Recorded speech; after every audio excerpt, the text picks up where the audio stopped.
Bond को बोला जाता है फ्रॉम एल्कीन, और उसमें भी सबसे पहले हम लोगों को पढ़ना है a part, that is what, Markovnikov rule. Markovnikov rule, is it clear? Markovnikov rule. Markovnikov rule में देखो क्या होता है, सबसे पहले अनसिमेट्रिकल एल्कीन, अनसिमेट्रिकल एल्कीन, अगर हम बात करें अनसिमेट्रिकल एल्कीन की, तो देखो CH2 डबल बॉन्ड CH3। तो अब अगर यहाँ पर मिरर रखोगे तो आप देखोगे कि इधर अलग ग्रुप लगा हुआ है और इधर अलग ग्रुप लगा हुआ है, तो ये जो एल्कीन होगी वो क्या होगी? अनसिमेट्रिकल होगी। ये क्या होगी? अनसिमेट्रिकल होगी। और अगर हम लोग अनसिमेट्रिकल एल्कीन की रिएक्शन अगर हाइड्रोजन हैलाइड से कराते हैं, HX से कराते हैं, किससे कराते हैं? HX से कराते हैं, this is nothing but hydrogen halide, किससे कराते हैं? हाइड्रोजन हैलाइड से। अब आपको पता होना चाहिए कि यहाँ पर हम लोग क्या क्या लेंगे, हम लोग लेंगे HCl, HBr और HI, HF नहीं लेंगे हम लोग। यहाँ पर क्या है, HF को नहीं लेंगे क्योंकि फ्लोरीन हाईली रिएक्टिव एलिमेंट है। आपको याद रखना होगा कि फ्लोरीन क्या है? फाड़ू। फ्लोरीन क्या है? फाड़ू। ये क्या करेगी? एक्सप्लोसिव रिएक्शन दे देती है, तो जो पर्पज है वो पर्पज पूरा नहीं हो पाता। तो अगर हम लोगों को फ्लोरो एल्केन बनाना है तो उसके लिए हम लोग स्पेशल मेथड पढ़ेंगे, स्वार्ट्स मेथड। क्या पढ़ेंगे? स्वार्ट्स मेथड पढ़ेंगे। अब ध्यान से समझो, यहाँ पर अगर आप देखोगे HX जब ब्रेक होगा तो HX ब्रेक होगा किसमें? H प्लस और X माइनस, इसमें ब्रेक होगा H प्लस और X माइनस में। मार्कोनी कॉब ने क्या कहा? मार्कोनी कॉब ने ये कहा कि HX का जो X माइनस है, HX का जो X माइनस है वो डबल बॉन्ड के, याद रखना जो कुछ होने वाला है वो डबल बॉन्ड के साथ होने वाला है, डबल बॉन्ड के उस कार्बन के पास जाएगा जिसके पास मिनिमम हाइड्रोजन हो, जिसके पास क्या हो? मिनिमम हाइड्रोजन हो। और ये कंपैरिजन जो होना है वो केवल डबल बॉन्ड से होना, इधर क्या लगा है इधर क्या लगा उससे कोई लेना देना नहीं। Is that clear? अब X माइनस उस कार्बन के पास जाएगा जिसके पास मिनिमम हाइड्रोजन हो, और H प्लस उसके पास जाएगा जिसके पास क्या हो? एक्सेस हाइड्रोजन, जिसके पास क्या हो? Excess hydrogen. और जब ये दोनों जुड़ेंगे तो डबल बॉन्ड हट जाएगा, क्योंकि ये एक एडिशन रिएक्शन है। ये क्या है? एडिशन रिएक्शन है। याद रखना होगा आपको, ये भी पेपर में पूछा जाता है कि this reaction is an example of, this reaction is an example of what? Electrophilic. Electrophilic और इलेक्ट्रोफाइल इसमें क्या है? H+। हम लोग इसके मैकेनिज्म पे भी जाएंगे क्योंकि बहुत इंपॉर्टेंट है इसकी मैकेनिज्म। अगर हम नीट और जेई लेवल की बात करते हैं तो वही क्वेश्चंस आएंगे जो हम लोग डिस्कस करेंगे। इनिशियली हम लोग बोर्ड पे ध्यान दे रहे हैं, उसके बाद नीट और जेई लेवल पे लेके जाएंगे, काफी बड़ा टॉपिक होगा ये, क्योंकि वहां पर हम लोग को ये भी देखना होगा कि ये एक electrophilic addition reaction, this reaction is an example of electrophilic addition, electrophilic addition. इसके साथ साथ इसमें आपको यह भी पता होना चाहिए कि इंटरमीडिएट क्या बनता है। क्या बनता है? Reaction goes through carbocation mechanism, goes through carbocation, carbocation mechanism, carbocation mechanism. और अभी हम लोगों ने अगर ध्यान दिया हो आपने तो इस प्रॉपर्टीज ऑफ द कार्बोकेटायन नहीं पढ़ा कि कार्बोकेटायन के पास रीअरेंजमेंट करने की प्रॉपर्टी होती है, ये आत्मनिर्भर है, खुद को स्टेबल खुद ही कर लेते हैं। ठीक है, खुद को बेहतर करते रहना चाहिए, ये सीखने को मिलता है कार्बोकेटायन से कि अगर इनको मान लो कि मौका मिल गया तो हमेशा क्या रहेगा कि खुद को स्टेबल कर लेंगे, खुद को बेहतर कर लेंगे, तो इवॉल्व करते रहना चाहिए। तो अब बहरहाल यहाँ पर आते हैं, तो जब X माइनस इससे जुड़ेगा और H प्लस इससे जुड़ेगा तो देखो हम लोग को प्रोडक्ट क्या मिल जाएगा? हम लोग को प्रोडक्ट मिल जाएगा CH2 से H जुड़ गया तो यहाँ 3 आ गए, H और CH से X जुड़ गया और फिर ये CH3 तो लगेगा ही लगेगा, और डबल बॉन्ड क्या हो जाएगा? हट जाएगा। तो मैं इसको और करके अगर लिखूं तो वो हो जाएगा CH3 CHX, CH3 CHX CH3। अगर मैं इसकी नेमिंग करूंगा तो क्या हो जाएगा 1 2 3, दैट इज 2 हेलो प्रोपेन। क्या हो जाएगा 2 हेलो प्रोपेन। तो देखो हम लोगों ने एल्कीन से क्या बना लिया, एल्काइल हैलाइड बना लिया। क्या बना लिया, एल्काइल हैलाइड बना लिया। एल्कीन से क्या बना लिया, एल्काइल हैलाइड बना लिया। Is that clear? तो अगर हम लोग कुछ और एग्जांपल लें मार्कोनी कर्व रूल पे, कुछ और एग्जांपल ले लें, जैसे कि अगर हम लोग देखें, देखो आप, जैसे कि ये आपका CH3 CH double bond CH2, इसकी रिएक्शन अगर हम HCl से करा दें, आपका CH2 double bond CH CH2 CH2 CH3, इसकी रिएक्शन अगर हम लोग HBr से करा दें, जैसे कि दे रखा है ये आपकी benzene CH double bond CH2, इसकी रिएक्शन अगर हम लोग HBr से करा दे रहे हैं, जैसे कि आपका CH3 CH2 CH double bond CH3 का होल ट्वाइस, इसकी रिएक्शन अगर हम HCl से करा देते हैं, और आपका यहाँ पर लगा हुआ है CH3, इसकी रिएक्शन अगर हम लोग HI से करा देंगे तो क्या बनेगा, ध्यान से समझो। अब अगर आप ध्यान से समझ रहे हो तो H प्लस HCl में जो है Cl माइनस है और H क्या है, प्लस है। Cl माइनस है और H प्लस है, तो Cl माइनस इससे जुड़ जाएगा क्योंकि डबल बॉन्ड में इसके पास एक हाइड्रोजन है, इसके पास 2 हाइड्रोजन है, H प्लस इससे जुड़ जाएगा। इसी तरीके से इसमें देखोगे तो Br माइनस यहाँ जुड़ जाएगा और H प्लस आपका कहाँ जुड़ जाएगा, यहाँ जुड़ जाएगा। इसी तरीके से आप देखोगे तो Br माइनस यहाँ जुड़ जाएगा और H प्लस यहाँ जुड़ जाएगा। इसको आपको ओपन करना पड़ेगा। इस पर ध्यान देना, यहाँ पर एक हाइड्रोजन है लेकिन इसके पास 0 हाइड्रोजन है, इसके पास क्या है, 0। और मार्कोनी कप में यही करना है कि हमको मिनिमम हाइड्रोजन चाहिए, अगर नहीं होगा तो और भी अच्छा, ठीक है, अगर नहीं भी होगा तो और अच्छा। Is that clear? तो यहाँ पे ध्यान देना, ये लोग गलतियां करते हैं इस क्वेश्चन में, पहले मैं मार्क कर दे रहा हूँ। तो इस बार Cl माइनस जो जाएगा वो इस कार्बन के पास जाएगा और H प्लस जाएगा इस कार्बन के पास। इसको भी आपको ओपन करके देखना पड़ेगा। आप अगर इसे ओपन करते हो, जहाँ पर डबल बॉन्ड है उसको मैं ओपन कर दे रहा हूँ, तो आप ध्यान दो, तो आप ध्यान दोगे तो आप पाओगे कि इस कार्बन के पास एक भी हाइड्रोजन नहीं है और इस कार्बन के पास क्या है, एक हाइड्रोजन। Is that clear?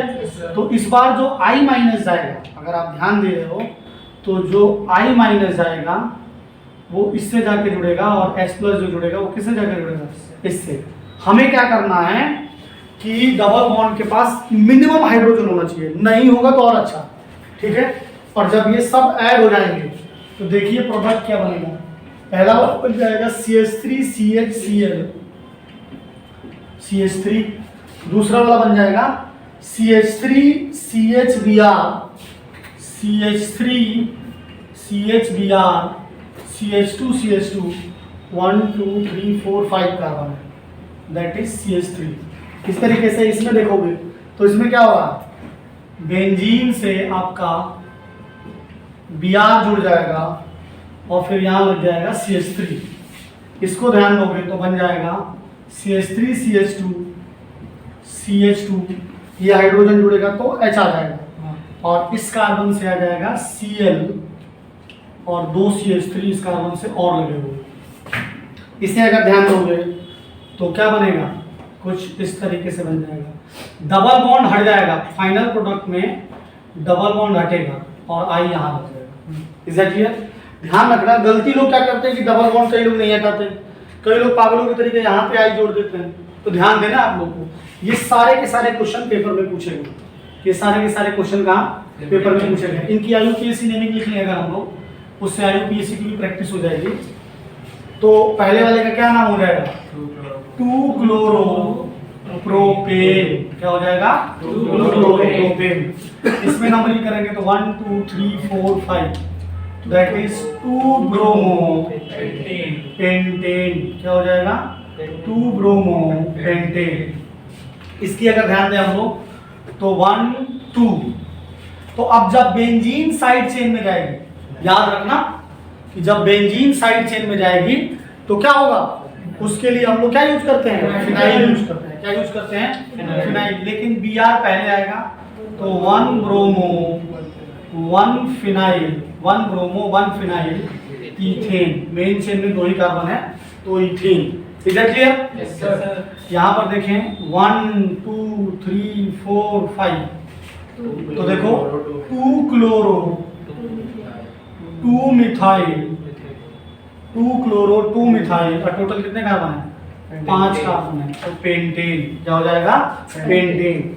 इधर अगर हम लोग मार्क करें तो 1 2 3 4 5 6, तो इसका क्या नाम होगा, 1 आयोडो, आई पहले आता है, 1 एबीसीडी भूल गए क्या, 1 मिथाइल 1 आयोडो 1 मिथाइल, और साइकिल लगा हुआ है तो साइक्लो, साइक्लो, और कितने कार्बन है, 6 कार्बन है तो हेक्सेन हो जाएगा।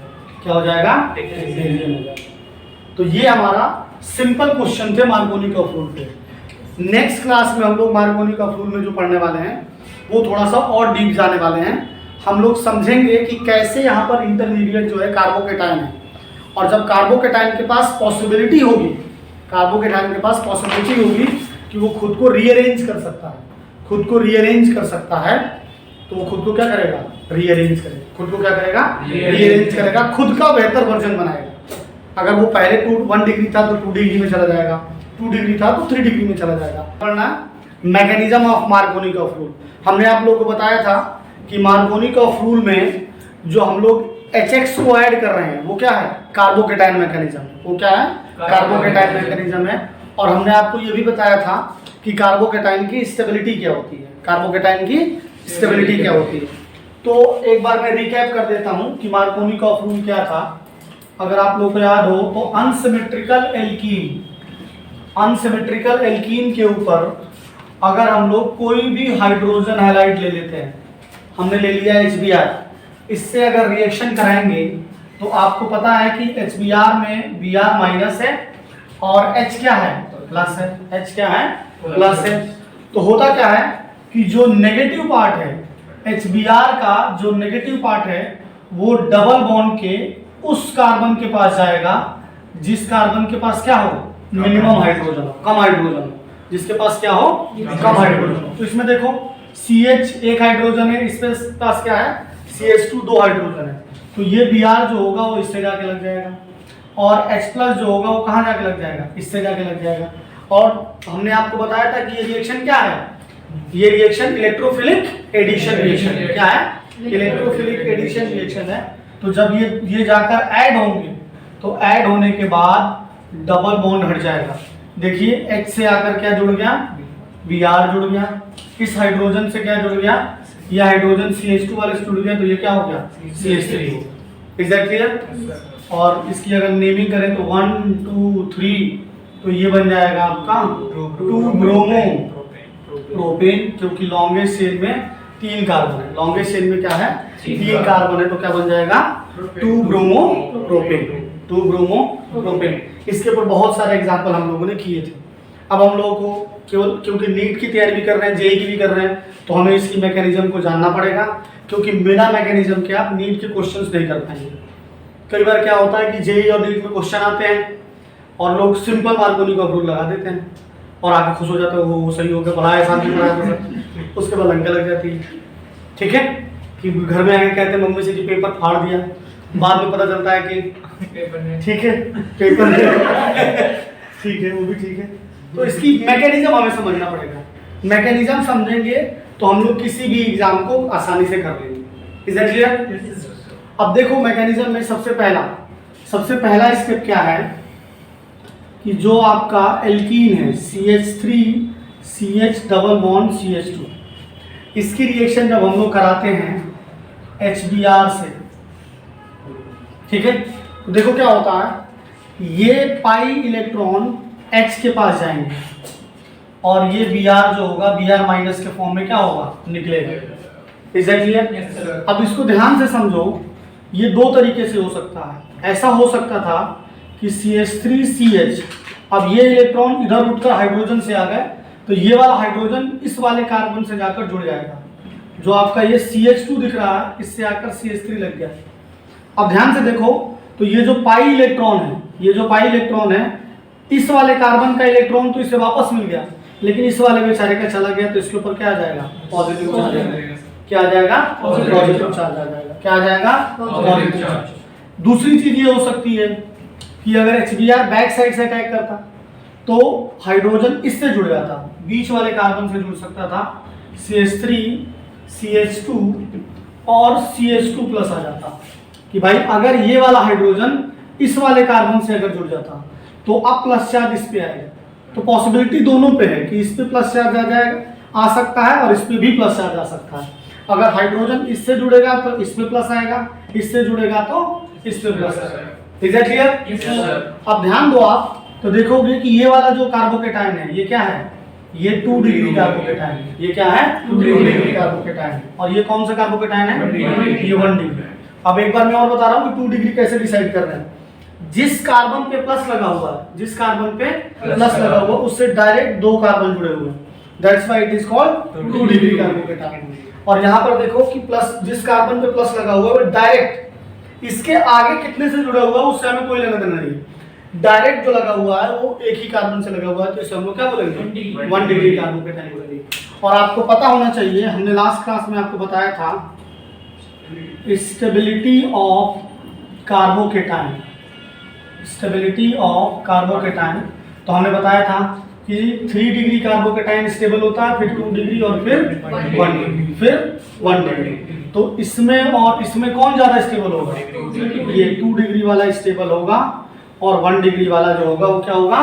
लेस स्टेबल होगा। अगर ये एसेशन है तो इसके लिए रीजन क्या था?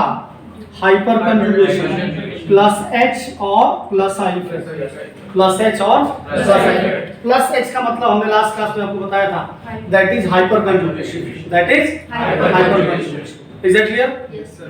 अब इसके बाद क्या होगा कि जो आपका यहाँ से Br माइनस निकला हुआ है, ये जो Br माइनस है, सेकेंड स्टेप में जाकर इन दोनों कार्बोकेटाइन से जाकर अटैच हो जाएगा। तो अगर हम लोग सेकेंड स्टेप यहाँ पर लिख लेते हैं तो देखोगे कि CH3 CH प्लस CH3 और एक और है आपका प्लस CH3 CH2 प्लस, और इससे जाकर हमारा Br क्या हो जाएगा? Br माइनस ऐड हो जाएगा और हमें 2 प्रोडक्ट मिल जाएंगे। एक मिल जाएगा CH3 CH Br और एक मिल जाएगा आपका CH3 CH2 Br प्लस। और जो इंटरमीडिएट स्टेबल होगा, आपको पता है कि 2 डिग्री इंटरमीडिएट ज़्यादा स्टेबल है, तो इसीलिए जो स्टेबल प्रोडक्ट होगा, जो मेजर प्रोडक्ट होगा वो कौन सा होगा? जो 2 डिग्री कार्बोकेटाइन से बना है। और माइनर प्रोडक्ट वो होगा जो 1 डिग्री कार्बोकेटाइन से बना है, जो 1 डिग्री कार्बोकेटाइन से बना है। और इस पूरे ड्यूरेशन में आपको एक बात ध्यान देनी है कि reaction goes through carbocation mechanism से जा रही है। और कार्बोकेटाइन के पास प्रॉपर्टी होती है रीअरेंजमेंट। ये खुद को स्टेबल कर लेते हैं, ये ज़्यादा भावनाओं में नहीं बहते तो तुम्हारी तरीके बर्बाद हो रहा है, मोबाइल देख रहे हैं, पागल हुए पड़े, ऐसा नहीं होगा। ये अपने आप को समझ लाते हैं तुरंत ही कि अगर ये 1 डिग्री में है तो 2 डिग्री में जा सकते हैं, 2 डिग्री में है तो 3 डिग्री में जा सकते हैं, और क्या क्या होगा हम लोग नेक्स्ट टॉपिक में इसको डिस्कस करने वाले हैं। ठीक है। एंटी मार्कोनी कॉफ रूल, एंटी मार्कोनी कॉफ रूल, ठीक है। इसी को हम लोग और क्या बोलते हैं? इसी को हम लोग बोलते हैं पेरोक्साइड इफेक्ट, और इसी को और भी बोलते हैं हम लोग, एक और नाम होता है दैट इज खरास इफेक्ट। इसी को हम लोग क्या बोलते हैं? खरास इफेक्ट। Is that clear? अब ये सब कुछ समझने के लिए मैं सबसे पहले आपको समझना पड़ेगा कि पेरोक्साइड क्या होते हैं। पेरोक्साइड क्या होते हैं? तो पेरोक्साइड होते हैं आपके ये, जब O सिंगल बॉन्ड O से जुड़ा हुआ हो और ऑक्सीजन की जो ऑक्सीडेशन स्टेट है वो क्या है? -1। ये एक इनऑर्गेनिक पेरोक्साइड है, दैट इज हाइड्रोजन पेरोक्साइड। जिसका नाम क्या है, हाइड्रोजन पेरोक्साइड H2O2। एक हम लोग ऑर्गेनिक पेरोक्साइड ले लें। पेरोक्साइड वाली रिएक्शन का बहुत ब्रॉड एप्लीकेशन है। जब आप हम लोग पॉलीमर पढ़ेंगे तो वहाँ पता चलेगा कि जितने भी एडिशन पॉलीमर है वो इन्हीं से बनते हैं। जो आप PVC देख रहे हैं या पॉलीथीन देख रहे हैं, ज़्यादातर चीज़ें जो प्लास्टिक की बॉटल्स बनी है वो सब के अंदर जो मैकेनिज्म है वो पेरोक्साइड वाली मैकेनिज्म। ये जो है आपका, ये है आपका बेंजोइल पेरोक्साइड। बेंजोइल पेरोक्साइड ये एक ऑर्गेनिक पेरोक्साइड है। Is that clear? अब ध्यान देना होगा आपको, जो पेरोक्साइड इफेक्ट है वो हाइड्रोजन हैलाइड में सभी के साथ नहीं दिखता। एक तो सबसे बड़ी बात है कि HF तो हमें लेना ही नहीं है क्योंकि फ्लोरीन हाईली रिएक्टिव है, फ्लोरीन फाड़ू है, मैंने बताया था आपको। अब बचते हैं, अगर मार्कोनी का फूल अगर याद हो तो मार्कोनी का फूल में हम लोग क्या थे, हम लोगों ने HCl पढ़ा, HBr पढ़ा और HI पढ़ा। यहाँ पर HCl और HI भी नहीं लिए जाएंगे, यहाँ पर HCl और HI भी नहीं लिए जाएंगे। उसका रीजन क्या होगा वो हम लोग समझेंगे जब मैं इसकी मैकेनिज्म बताऊंगा, जो कि नेक्स्ट क्लास में होगी। ठीक है, तो अभी के लिए आपको ये दिमाग में रखना होगा कि peroxide effect only applicable for HBr। किसके लिए एप्लीकेबल है? HBr के लिए। किसके लिए एप्लीकेबल है? HBr के लिए। यहाँ बॉक्स में लिख लीजिएगा, not for HCl and HI। और हम लोगों को पहले से पता है कि HF के लिए तो लेना ही नहीं है, HF के लिए तो मार्कोनी का फूल भी नहीं एप्लीकेबल है। Is that clear? तो देखें मार्कोनी का फूल है क्या। मार्कोनी का फूल के लिए भी आपको अनसिमेट्रिकल एल्कीन पे ही ये दिखेगा। अगर हम लोग अनसिमेट्रिकल एल्कीन ले लें, that is nothing but CH3CH double bond CH2, और इसकी रिएक्शन करा देते हैं किससे? HBr से। याद रखिएगा केवल HBr के लिए एप्लीकेबल होगा, HCl और HI के लिए क्यों नहीं होगा ये हम इसकी मैकेनिज्म में बताएंगे आपको। ठीक है, तो ये मत कहने लगा अरे बताया नहीं आपने, ये क्या कर रहे हो पेरोक्साइड की प्रेजेंस में। ठीक है, कई बार पेरोक्साइड लिखा होगा, कई बार पेरोक्साइड बना भी होगा। ठीक है, तो अब देखो क्या होता है, इसमें Br माइनस जो है उस कार्बन के पास जाएगा, इसमें Br माइनस डबल बॉन्ड के उस कार्बन के पास जाएगा जिसके पास ज्यादा हाइड्रोजन हो, और H उसके पास जाएगा जिसके पास कम हाइड्रोजन हो। H उसके पास जाएगा जिसके पास मिनिमम हाइड्रोजन हो, और Br उसके पास जाएगा जिसके पास एक्सेस हाइड्रोजन हो। और ये जो कुछ भी हो रहा है ये सब कुछ डबल बॉन्ड के साथ होगा और कहीं नहीं होने वाला। और जैसे ही ये जुड़ेंगे तो डबल बॉन्ड क्या हो जाएगा? हट जाएगा। डबल बॉन्ड क्या हो जाएगा? हट जाएगा। CH3CH2। देखो ये H जब यहाँ जुड़ेगा तो एक H पहले से था, एक और H आ गया, तो CH2 और CH2Br, that is CH2Br। Is that clear? तो अगर आपको प्रोपीन से 1 ब्रोमो प्रोपेन बनाना है, अगर 1 ब्रोमो प्रोपेन बनाना है तो आपको पेरोक्साइड इफेक्ट लगाना पड़ेगा, क्रॉस इफेक्ट लगाना पड़ेगा, एंटी मार्कोनी का फूल लगाना पड़ेगा।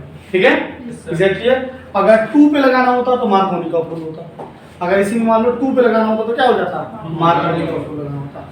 जैसे कि मान लीजिए, और एक मोस्ट इंपॉर्टेंट बात मैं लिखना भूल गया, वो ये है कि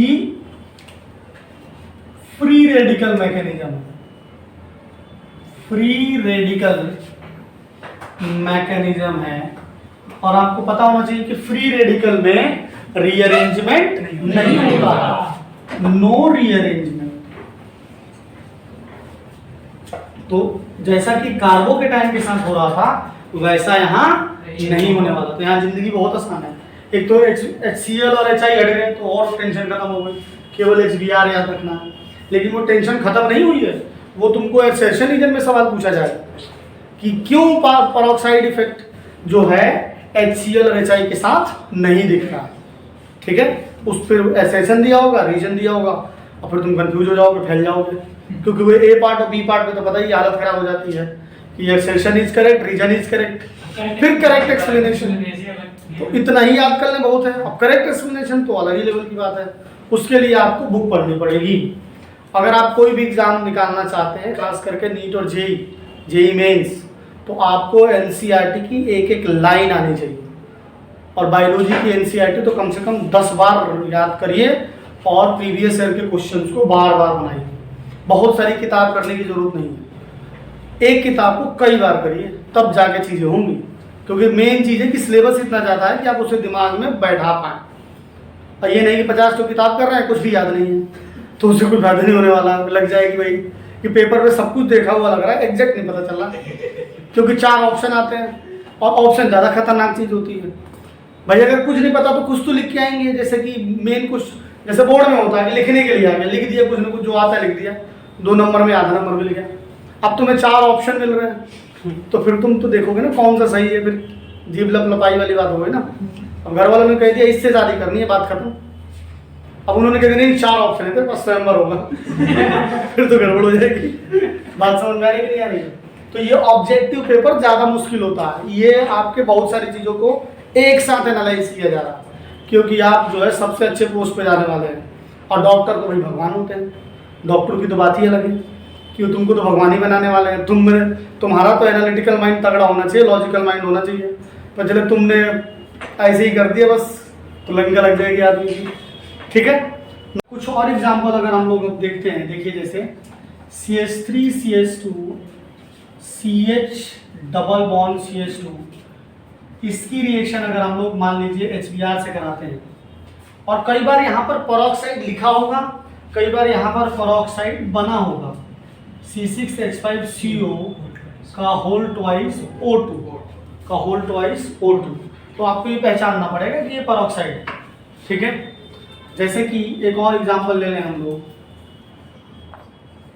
देखिए benzene CH2CH double bond CH2 की रिएक्शन HBr से करा दें, और इसके ऊपर लगा हुआ हो पेरोक्साइड। इसी तरीके से अगर हम लोग CH3CH2 CH double bond C CH3CH3, कई बार इसको एक ही जगह लिख देते हैं इसे, इसकी रिएक्शन अगर हम लोग कर देते हैं HBr से इन प्रेजेंस ऑफ पेरोक्साइड। ठीक है, कई बार इनऑर्गेनिक पेरोक्साइड भी लिख दिया जाता है, तो उसे घबराना नहीं है, और दिमाग ये मत लगाने लगना कि वो क्वेश्चन गलत है, ऐसा कुछ नहीं है। ठीक है, तुमको सिर्फ प्रोडक्ट लिखना है, आपको पेरोक्साइड दिख गया, आपको प्रॉपर तरीके से प्रोडक्ट लिखना है। अब प्रोडक्ट क्या हो जाएगा, उल्टा, मार्कोनिकॉफ का उल्टा हो जाएगा, Br माइनस उस हाइड्रोजन के पास, डबल बॉन्ड के उस हाइड्रोजन के पास जाएगा जिसके पास ज़्यादा हाइड्रोजन हो, H प्लस उसके पास जाएगा जिसके पास कम हाइड्रोजन। इसी तरीके से यहाँ पर भी देखिए, डबल बॉन्ड में इसके पास 2 हाइड्रोजन है, इसके पास 1 हाइड्रोजन है, तो Br माइनस इसके पास चला जाएगा, और H प्लस यहाँ चला जाएगा। यहाँ पर देखिए, यहाँ 1 हाइड्रोजन है, यहाँ एक भी हाइड्रोजन नहीं है, तो Br माइनस उसके पास जाएगा जिसके पास ज़्यादा हाइड्रोजन है, और H प्लस उसके जाएगा जिसके पास कम हाइड्रोजन है। कम कहें या नहीं कहें, बात सेम। और ये सब जब जुड़ेंगे तो डबल बॉन्ड क्या हो जाएगा, हट जाएगा, तो बन जाएगा प्रोडक्ट। देखो क्या बन जाएगा, आप ध्यान से समझो, प्रोडक्ट बनेगा CH3CH2 CH2CH2Br, क्योंकि यहाँ पे 4 कार्बन थे, 1 2 3 4। अगर हम बेंजीन वाले की बात करें तो बेंजीन CH2CH2 CH2Br, जो Br आएगा वो बाहर के साइड लग जाएगा। अगर हम आखिरी वाले की बात करें तो ध्यान से समझिएगा, CH3CH2 CH के नीचे Br लग जाएगा, और CH3CH3, तो ये हमारे क्या बन जाएंगे, प्रोडक्ट बन जाएंगे। अगर आप IUPAC नेमिंग भी लिखना चाहते हो, खास करके हम बताना चाह रहे हैं इस वाले का, तो इसमें लॉन्गेस्ट चेन जो हो जाएगी वो ये हो जाएगी। और जब बेंजीन साइड चेन में जाएगी तो क्या लिखेंगे, फिनाइल लिखेंगे। क्या लिखेंगे, तो नंबरिंग यहाँ से चालू होगी, क्योंकि Br अल्फाबेटिकली पहले आता है, Br अल्फाबेटिकली पहले आता है। तो लिखेंगे 1 ब्रोमो 3 फिनाइल 1 ब्रोमो 3 फिनाइल, और जो कार्बन चेन है उसमें 3 कार्बन है तो प्रोपेन हो जाएगा। Is that clear? इसकी नंबरिंग करेंगे, ध्यान से बताइए किधर से नंबरिंग करेंगे। 1 2 3 पे इधर से आ रहा है और 1 2 पे तो इधर से करेंगे। लोएस्ट लोकेंट रूल लगेगा, लोवेस्ट सब्स्टिट्यूटेंट को लीस्ट नंबर देंगे, लोकेशन उसका लीस्ट देंगे। तो इधर से तीसरे पे आ रहा था, इधर से दूसरे पे आ रहा था पहले, लेकिन लिखेंगे सबसे पहले अल्फाबेटिकली। तो 3 ब्रोमो 2 मिथाइल, और टोटल कितने कार्बन है? 5 कार्बन है, तो लिखेंगे पेंटेन। क्या लिखेंगे? पेंटेन। क्या लिखेंगे? पेंटेन। इसी तरीके से इसकी नंबरिंग करोगे तो 1 2 3 4, तो 4 कार्बन है, 4 कार्बन है तो हो जाएगा 1 ब्रोमो ब्यूटेन। 4 कार्बन है तो क्या हो जाएगा? 1 bromo butane. Is that clear? ठीक है, देखिए इधर इधर आगे बढ़ते हैं। तो एंटी मार्कोनिकॉफ रूल जो है वो आपका ये है। कुछ एग्जांपल और कर सकते हो, जैसे कि अगर हम लोग ले लेते हैं दिस, इसकी रिएक्शन अगर हम लोग HBr से करा दें इन प्रेजेंस ऑफ पेरोक्साइड, या फिर CH3CH डबल बॉन्ड CH2, इसकी रिएक्शन HBr से करा देते हैं, absence of peroxide, absence of peroxide। जैसे मान लीजिए कि CH3CH डबल बॉन्ड CH3 है, इसकी रिएक्शन अगर हम HBr से करा देते हैं H2O2 की प्रेजेंस में, तो ध्यान दो लास्ट क्लास में जब मार्कोनिकॉफ रूल हम पढ़ा रहे थे तो हमने बताया था कि यहाँ पर क्या है? एक कार्बन है, यहाँ पर क्या है? एक कार्बन है, सॉरी एक कार्बन है और यहाँ पर हाइड्रोजन एक भी नहीं है। यहाँ पर कार्बन है लेकिन एक हाइड्रोजन है। तो अब हम एंटी मार्कोनिकॉफ रूल पढ़ रहे हैं, तो Br माइनस हो जाएगा वो इसके पास जाएगा, और H प्लस हो जाएगा वो इसके पास जाएगा, क्योंकि Br माइनस को जाना है उस कार्बन के पास जिसके पास ज़्यादा हाइड्रोजन। और जब ये जुड़ेंगे तो सबसे इम्पॉर्टेंट बात है कि डबल बॉन्ड हट जाएगा और यहाँ पर Br लग जाएगा। हाइड्रोजन और कार्बन को नहीं दिखाया मैंने, हाइड्रोजन और कार्बन को लाइन स्ट्रक्चर में नहीं देखा जाता। अब देखो ध्यान से, अब लोग पागल हो चुके होते हैं कि पेरोक्साइड, तो वो लोग क्या करते हैं पेपर में कि अब्सेंस ऑफ पेरोक्साइड लिख देते हैं। तो अब दिमाग में तो हमने बसा रखा है कि पेरोक्साइड का मतलब एंटी मार्कोनिकॉफ रूल, लेकिन गंवारों ने देखा नहीं कि अब्सेंस ऑफ पेरोक्साइड लिखा हुआ। तो अब्सेंस ऑफ पेरोक्साइड का मतलब होगा कि मार्कोनिकॉफ रूल लगेगा, मार्कोनिकॉफ रूल ही लगेगा। तो इसमें Br माइनस जो आएगा वो इससे जाके जुड़ेगा और H प्लस उसके पास जाएगा जिसके पास ज़्यादा हाइड्रोजन हो, और Br माइनस जो होगा उसके पास जिसके पास कम हाइड्रोजन, जिसके पास क्या हो? कम हाइड्रोजन। तो ये ध्यान रखिएगा, ये ब्लफ किया जाता है पेपर में, और पेपर में इतना प्रेशर रहता है ना, एटमॉस्फेरिक प्रेशर के अलावा रिश्तेदारों का प्रेशर, दोस्तों का हो जाएगा उसका प्रेशर, माँ बाप के सपनों का प्रेशर, बहुत सारा प्रेशर रहता है। तो ये अब्सेंस दिखाई नहीं देगा, सीधे पेरोक्साइड दिखाई देगा, मार्कोनिकॉफ लग जाएगी लिंक। और कई बार जो है अब ऐसा मॉलिक्यूल दे रखा है जिसके पास दोनों साइड एक एक हाइड्रोजन हो, तब इसका मतलब ये नहीं कि इसकी रिएक्शन नहीं होगी, रिएक्शन होगी, लेकिन इस पर एंटी मार्कोनिकॉफ और मार्कोनिकॉफ दिखेगा नहीं। किसी से भी एक Br जोड़ दीजिए और किसी से भी H जोड़ दीजिए, तो आपका बन जाएगा CH3CH Br CH2CH3। Is that clear? ठीक है, तो ये है आपका था क्या? Anti Markovnikov rule. कि अगर अनसिमेट्रिकल एल्कीन, मान लीजिए अनसिमेट्रिकल एल्कीन क्या है? प्रोपीन है, ठीक है, और इसकी रिएक्शन अगर हम लोग HBr से कराते हैं इन प्रेजेंस ऑफ क्या? पेरोक्साइड, C6H5CO का होल ट्वाइस O2। ये एक ऑर्गेनिक पेरोक्साइड है, दैट इज बेंजोइल क्लोराइड। अगर इसकी रिएक्शन हम लोग कराते थे तो मार्कोनिकॉफ रूल से उल्टा होता था। जो Br माइनस है वो उस कार्बन के डबल बॉन्ड के उस कार्बन के पास जाता था जिसके पास क्या है? ज़्यादा हाइड्रोजन हो, और H प्लस उसके पास जाता था जिसके पास कम हाइड्रोजन है। और ये एक एडिशन रिएक्शन है, तो ये दोनों जुड़ जाते थे और जुड़ने के बाद याद रखिएगा कि डबल बॉन्ड हट जाएगा। यहाँ पर एक हाइड्रोजन है, इस हाइड्रोजन के आ जाने से यहाँ क्या हो गया, CH2 हो गया, और उसके बाद आ जाएगा आपका CH2Br। क्या आ जाएगा, CH2Br। और ये क्या बन गया, 1 2 3, दैट इज 1 ब्रोमो प्रोपेन। क्या बन जाएगा, 1 ब्रोमो प्रोपेन।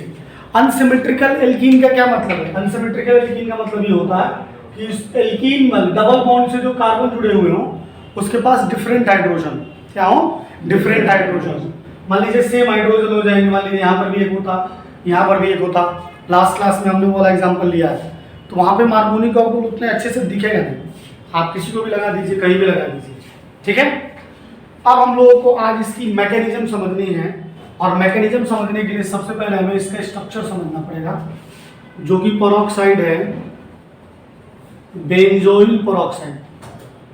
ये मैकेनिज्म बहुत इंपॉर्टेंट है, क्योंकि आज की दुनिया में आप पॉलीमर्स की बात करते हैं, चाहे वो पॉलीथीन हो या PVC हो, ये सारे पॉलीमर्स जो एडिशन रिएक्शन से बनते हैं, उन सब की मैकेनिज्म क्या है, पेरोक्साइड वाली मैकेनिज्म। कौन सी मैकेनिज्म है, पेरोक्साइड वाली मैकेनिज्म। अब देखिए क्या होता है, अगर आप बेंजोइल पेरोक्साइड को देखोगे तो बेंजोइल पेरोक्साइड का स्ट्रक्चर कुछ ऐसे हो जाएगा, लाइक दिस। यहाँ पर पेरोक्साइड की लिंकेज होगी, पेरोक्साइड की क्या होगी, लिंकेज होगी। हमने आपको अगर याद हो तो फिशन बताया था। फिशन दो तरीके के होते हैं, एक होता है आपका होमोलिसिस और एक होता है हेटेरोलिसिस। A और B के बीच का रिश्ता टूटे और कुछ इस तरीके टूटे कि दोनों जो है म्यूचुअली अलग हो जाए, ये अपना इलेक्ट्रॉन ले जाए, ये अपना इलेक्ट्रॉन ले जाए। इसे हम लोग क्या कहते हैं, होमोलिसिस कहते हैं। इसे हम लोग क्या कहते हैं, होमोलिसिस, ठीक है।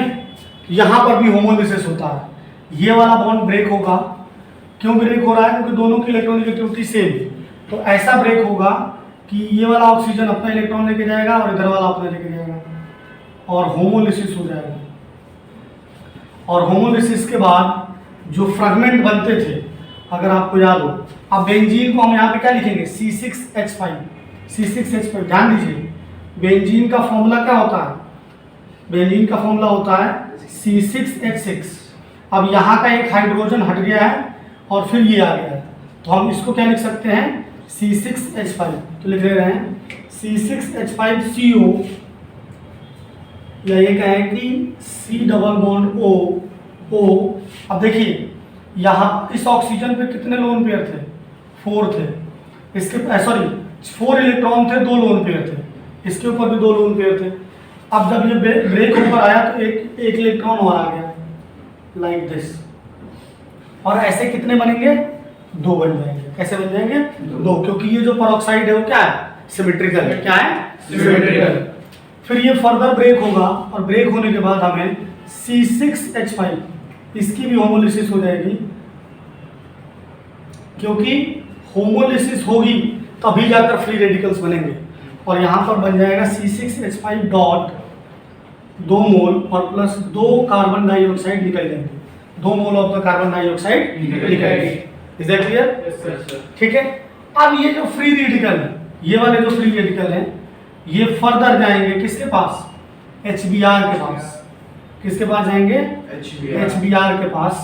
और ये HBr की भी क्या करा देंगे, होमोलिसिस करा देंगे। ये समझो कि जो फ्री रेडिकल होते हैं वो बिल्कुल जॉम्बी के जैसा बिहेव करते हैं, कि जिससे मिलेंगे अपने जैसा बना देंगे, ठीक है। तो यहाँ पर भी ये फ्री रेडिकल क्या करेंगे, ये इस वाले बॉन्ड का फिर से होमोलिसिस होगा, होमोलिसिस ही होगा, हेटेरोलिसिस नहीं होना चाहिए। It's depends on the condition, कि कंडीशन क्या होगी, उस कंडीशन पे जो है होमोलिसिस या हेटेरोलिसिस होता है। It's not about emotions, science को आपके इमोशन से कोई लेना देना नहीं है, ठीक है। यहाँ पर फ्री रेडिकल बना है तो free radical further free radical बना है, हाँ या ना बोलिए, यस सर, ठीक है। तो ये वाला इलेक्ट्रॉन फिर से जो है इसका फ्री रेडिकल बनेगा, ये इसके पास जाएगा और ये बाहर निकल जाएगा। तो देखिए क्या होगा, बेंजीन बन जाएगी और हमें यहाँ पर क्या मिल जाएगा, Br फ्री रेडिकल मिल जाएगा। क्या मिल जाएगा, Br फ्री रेडिकल मिल जाएगा। Is that clear. स्टेप जो होगा ये आपका क्या हो जाएगा, फर्स्ट स्टेप हो जाएगा, ये हो जाएगा आपका सेकेंड स्टेप, ये क्या हो जाएगा आपका सेकेंड स्टेप। ये मैंने बेंजीन समझाया, बेंजीन का ये हाइड्रोजन हटाकर हम लोगों ने फिनाइल लिया था। थर्ड स्टेप में देखिए क्या होगा। थर्ड स्टेप में जो आपका Br free radical, third step में जो आपका Br फ्री रेडिकल है वो एल्कीन के डबल बॉन्ड की होमोलिसिस कराएगा। मैंने आपको एक बात बता दी कि फ्री रेडिकल को बिल्कुल जॉम्बी की तरीके ट्रीट करो, ये जहाँ जाएंगे अपने जैसा बना देंगे और तब तक बनाएंगे जब तक पूरी दुनिया में जॉम्बी नहीं हो जाते, क्योंकि वही एक दूसरे को काटेंगे तो कुछ नहीं होगा। हाँ या ना बोलो। अब देखो क्या होगा, ब्रोमीन फ्री रेडिकल जब यहाँ जाएगा तो इस बॉन्ड की होमोलिसिस हो जाएगी फिर से, और होमोलिसिस में क्या होगा देखो, ये वाला बॉन्ड इसके पास, ये वाला बॉन्ड इसके पास चला जाएगा और ये वाला जो है इससे आके जुड़ेगा, तो ये वाला इधर मूव करेगा। देखिएगा क्या बनेगा, CH3 CH फ्री रेडिकल और CH2Br, ठीक है। ये वाला Br फ्री रेडिकल जो है आपका वो आकर इस कार्बन से जुड़ जाएगा और ये वाले इलेक्ट्रॉन उठकर यहाँ चले जाएंगे, क्योंकि इस वाले इलेक्ट्रॉन और इस वाले से बॉन्ड बन जाएगा Br और इस कार्बन के बीच में। क्लियर। लेकिन ये उल्टा भी हो सकता है, ये भी हो सकता था कि ये ब्रोमीन इस पे चले जाती है, इलेक्ट्रॉन इधर मूव कर जाता है, तो यहाँ पर दो फ्री रेडिकल बनने के चांसेस बनेंगे कि ये ब्रोमीन इस वाले कार्बन से जब जाके जुड़ेगा तो फ्री रेडिकल ये बन जाएगा। हाँ या ना बोलिए, ठीक है। अब देखिए क्या होगा, ये वाला जो फ्री रेडिकल है, इस फ्री रेडिकल से डायरेक्ट दो कार्बन जुड़े हुए हैं, एक ये वाला कार्बन है एक ये वाला, तो this is 2 degree free radical, this is 2 degree free radical. और अगर इसकी बात करें तो this is what 1 degree free radical, this is what 1 degree free radical. कौन सा ज्यादा स्टेबल होता है, फ्री रेडिकल की स्टेबिलिटी हमने बताया था ना, तो कौन सा ज्यादा स्टेबल होता है, 2 डिग्री फ्री रेडिकल ज्यादा स्टेबल होता है, ठीक है। 2 डिग्री फ्री रेडिकल ज्यादा स्टेबल होता है। तो यहाँ पे लिख देंगे, अगर हम बात करते हैं स्टेबिलिटी ऑफ फ्री रेडिकल की, स्टेबिलिटी ऑफ फ्री रेडिकल, तो आपका 2 डिग्री फ्री रेडिकल ज़्यादा स्टेबल होगा 1 डिग्री फ्री रेडिकल से। इसका मतलब जो इससे प्रोडक्ट बनेगा वो हमारा क्या होगा, मेजर होगा। इससे जो प्रोडक्ट बनेगा वो मेजर होगा और इससे जो प्रोडक्ट बनेगा वो क्या होगा, माइनर होगा, क्योंकि इंटरमीडिएट जितना ज़्यादा स्टेबल होता है उससे बनने वाला प्रोडक्ट भी उतना ही ज़्यादा स्टेबल होता है। Is it clear. तो अगर हम फोर्थ स्टेप में जाते हैं तो फोर्थ स्टेप में देखिए क्या होगा, CH3CH फ्री रेडिकल CH2Br, ये फर्दर जाएगा HBr के पास और इसकी फिर से होमोलिसिस हो जाएगी। फिर से होमोलिसिस में क्या होगा देखिए, ये वाला इस हाइड्रोजन से जाकर जुड़ेगा और ये वाला बॉन्ड ब्रेक हो जाएगा, इधर चला जाएगा फ्री रेडिकल। ये वाला जो हाइड्रोजन आपको दिख रहा है वो इस कार्बन से आके अटैच हो जाएगा और बन जाएगा CH3 CH2 CH2Br, CH3 CH2 CH2Br। और ये वाला जो आपका प्रोडक्ट होगा वो क्या होगा, मेजर प्रोडक्ट होगा। क्या होगा, मेजर प्रोडक्ट होगा, क्योंकि स्टेबल फ्री रेडिकल से बना है, क्योंकि स्टेबल फ्री रेडिकल से बना है। Is that clear. अब अगर हम बात करें नेक्स्ट इस वाले को ले लें, दैट इज CH3CHBr CH2, और ये भी जाएगा HBr के पास और HBr की क्या कर देगा, होमोलिसिस कर देगा। क्या कर देगा, होमोलिसिस। और होमोलिसिस में क्या बन जाएगा देखो, ये इस हाइड्रोजन के पास जाएगा, ये वाला हाइड्रोजन इसके साथ इस फॉर्म में जुड़ेगा और ये बाहर हो जाएगा। तो इस तरीके से हमें प्रोडक्ट मिल जाएगा CH3 CHBr CH3, और यहाँ पर जो है Br फ्री रेडिकल फर्दर आगे के मॉलिक्यूल्स के लिए जनरेट हो जाएंगे, आगे के मॉलिक्यूल्स के लिए जनरेट हो जाएंगे, and this will B minor product, this will B minor product. ये आपकी एंटी मार्कोनिकॉफ रूल की मैकेनिज्म, एंटी मार्कोनिकॉफ रूल की मैकेनिज्म। जहां कहीं भी याद कर लीजिए ऑर्गेनिक केमिस्ट्री में पेरोक्साइड होगा अगर रिएजेंट और टेम्परेचर हाई होगा ज़्यादातर, मतलब 99% केसेस में, तो रिएक्शन कहाँ से जाएगी, फ्री रेडिकल से जाएगी। रिएक्शन कहाँ से जाएगी, फ्री रेडिकल से जाएगी। हमने लास्ट क्लासेस में फ्री रेडिकल की स्टेबिलिटी के बारे में भी बात करी है। कि फ्री रेडिकल की स्टेबिलिटी क्या होती है, तो वो आपको याद रखना पड़ेगा कि 3 डिग्री फ्री रेडिकल ज़्यादा स्टेबल होता है 2 डिग्री से, और फिर 1 डिग्री। ठीक है, एंटी मार्कोनी रूल कहें या परऑक्साइड इफेक्ट कहें या क्रॉस इफेक्ट कहें, क्या कहें, क्रॉस इफेक्ट कहें, उसकी mechanism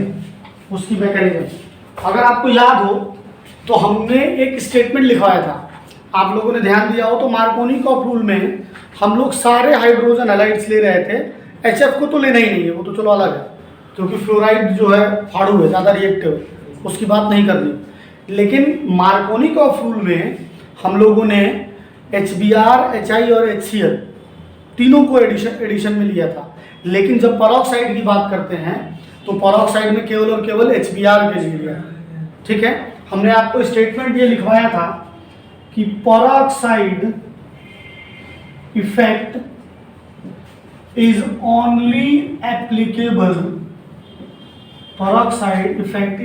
applicable for HBr, not for HCl and HI। तो आज ये भी समझ लेते हैं कि ऐसा क्यों है, क्योंकि ये सवाल इंसर्शन रीजन में पूछा जाता है। अगर आप नीट, जेईई या बोर्ड किसी भी चीज़ की तैयारी कर रहे हैं, चाहे CUET की तैयारी कर रहे हैं, उसमें इंसर्शन रीजन में ये पूछा जाता है कि ऐसा क्यों है। तो आप जब देखा जाता है कि HCl और HBr का कंपैरिजन आप आपस में करोगे तो जो बॉन्ड स्ट्रेंथ है, बॉन्ड स्ट्रेंथ HCl की ज़्यादा है, बॉन्ड स्ट्रेंथ HCl की ज़्यादा है, क्योंकि Cl का साइज जो है वो छोटा है। अगर बॉन्ड स्ट्रेंथ ज़्यादा है तो बॉन्ड डिसोसिएशन एनर्जी,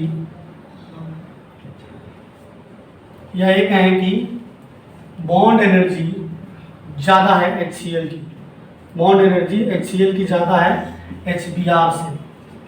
लगभग मान के चलो, मैं अप्रॉक्सीमेट वैल्यू लिख रहा हूँ, अब बुक से देख के मत कहने लगे गलत लिख दिया, एग्जैक्ट वैल्यू नहीं लिखा। अप्रॉक्सीमेट वैल्यू लगभग 435 पॉइंट समथिंग 5 किलो जूल पर मोल के अबाउट होती है, और इसकी लगभग 363 किलो जूल पर मोल के अबाउट है। और जो परऑक्साइड के अंदर जो एनर्जी रिलीज हो रही है, उस एनर्जी से ये वाला जो बॉन्ड है, इस बॉन्ड की होमोलिसिस नहीं हो पाती due to peroxide homolysis of this bond can't possible.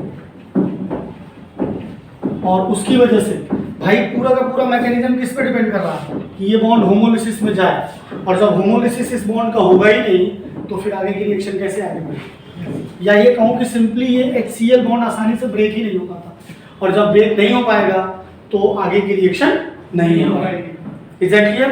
That's why we are not taking HCl in this reaction. Is that clear? कि आखिर HI के साथ ये इफेक्ट क्यों नहीं दिखता? HI के साथ ये प्रॉब्लम नहीं है कि वो स्ट्रॉन्गर बॉन्ड है HBr से, स्ट्रॉन्गर बॉन्ड है HBr से। HI के साथ कुछ और इशू है, समझिए क्या इशू है। अगर मैं एक बात कर लेता हूं यहाँ पर, बॉन्ड डिसोसिएशन एनर्जी की बात करता हूँ, बॉन्ड डिसोसिएशन एनर्जी की बात करता हूँ हाइड्रोजन हैलाइड्स की, तो एज वी नो दैट सबसे ज़्यादा होगी HF की, HF को तो हटा ही दो यहाँ से, HCl की, फिर होगी किसकी, HBr की, और फिर होगी किसकी, HI की। तो अब अभी तक जो हमने क्वेश्चन करा, इसके पहले जो हमने जो आपको एक्सप्लेनेशन दिया था HCl के लिए, तो हमने ये कहा कि HCl तो ब्रेक ही नहीं हो पाता परऑक्साइड की वजह से, परऑक्साइड के इफेक्ट की वजह से HCl ब्रेक नहीं हो पा रहा है, क्योंकि इतनी एनर्जी रिलीज नहीं हो रही है जो इसकी होमोलिसिस करा पाए। तो आप कहोगे सर ये तो बताओ, इसकी तो एनर्जी कम है, ये तो आसानी से ब्रेक हो जाएगा। बिल्कुल बात सही है। HI की जो होमोलिसिस है वो बिल्कुल आसानी से हो जाती है, होमोलिसिस बहुत आसानी से हो जाती है। मान लीजिए कि यहाँ पर H फ्री रेडिकल और I फ्री रेडिकल बनता है, मैं पूरी मैकेनिज्म एक साथ नहीं लिख रहा हूँ। अब होता क्या है, समस्या इस I फ्री रेडिकल में है। ये I फ्री रेडिकल बिल्कुल बावड़ा है, ये आई फ्री रेडिकल क्या करता है कि CH3CH डबल बॉन्ड CH2 इससे जाकर अटैच होने के बजाय ये खुद ही मिलकर दो इसके आई मिलकर क्या बना लेते हैं, I2 बना लेते हैं। क्या बना लेते हैं, I2 बना लेते हैं। तो जब इस बेचारे अनसैचुरेटेड हाइड्रोकार्बन को, डबल बॉन्ड को जब आई फ्री रेडिकल मिलेगा ही नहीं तो एडिशन कैसे होगा, एडिशन हो ही नहीं पाएगा। इसीलिए जो आपकी पेरोक्साइड इफेक्ट है उसमें HI को भी हम नहीं लेते और HCl को भी नहीं लेते, HCl को भी नहीं लेते। Is that clear? इसके बाद अगर आपको याद हो तो प्रिपरेशन ऑफ, हम लोग हेलोएल्केन्स की बात कर रहे हैं और प्रिपरेशन ऑफ हेलोएल्केन्स में हम लोगों ने पहली हेडिंग लिखी थी क्या, फ्रॉम एल्कीन। क्या लिखी थी, फ्रॉम एल्कीन। हम लोग एल्कीन से बनाने की कोशिश कर रहे हैं हाइड्रोकार्बन्स की, और उसके अंदर हम लोगों ने दो टॉपिक पढ़ लिए। एक पढ़ लिया आपका क्या, मार्कोनी कॉव रूल पढ़ लिया, और एक पढ़ लिया इसका उल्टा, anti Markovnikov rule, anti Markovnikov rule. Halogenation क्या पढ़नी है, हेलोजिनेशन, हेलोजिनेशन, हेलोजिनेशन। और ये जो हेलोजिनेशन हम लोग पढ़ रहे हैं वो क्या पढ़ रहे हैं, एलिफैटिक हेलोजिनेशन पढ़ रहे हैं। क्या पढ़ रहे हैं, एलिफैटिक हेलोजिनेशन पढ़ रहे हैं। एरोमेटिक हेलोजिनेशन अभी इसके बाद हम लोग पढ़ेंगे। Is that clear? Aliphatic halogenation में ध्यान दें, अगर हम लोग सबसे पहले तो हेलोजन्स को समझो। X2 की अगर हम बात करते हैं तो X2 क्या क्या है आपके, F2Cl2 Br2 और आपके I2, F2Cl2 Br2 और I2। सबसे इंपॉर्टेंट बात यह है कि जो हेलोजिनेशन रिएक्शन है एक सब्स्टिट्यूशन रिएक्शन है। कौन सी रिएक्शन है, सब्स्टिट्यूशन रिएक्शन है। ये पेपर में आपके पूछा जाता है कि हेलोजिनेशन किस टाइप की रिएक्शन है, सब्स्टिट्यूशन रिएक्शन है।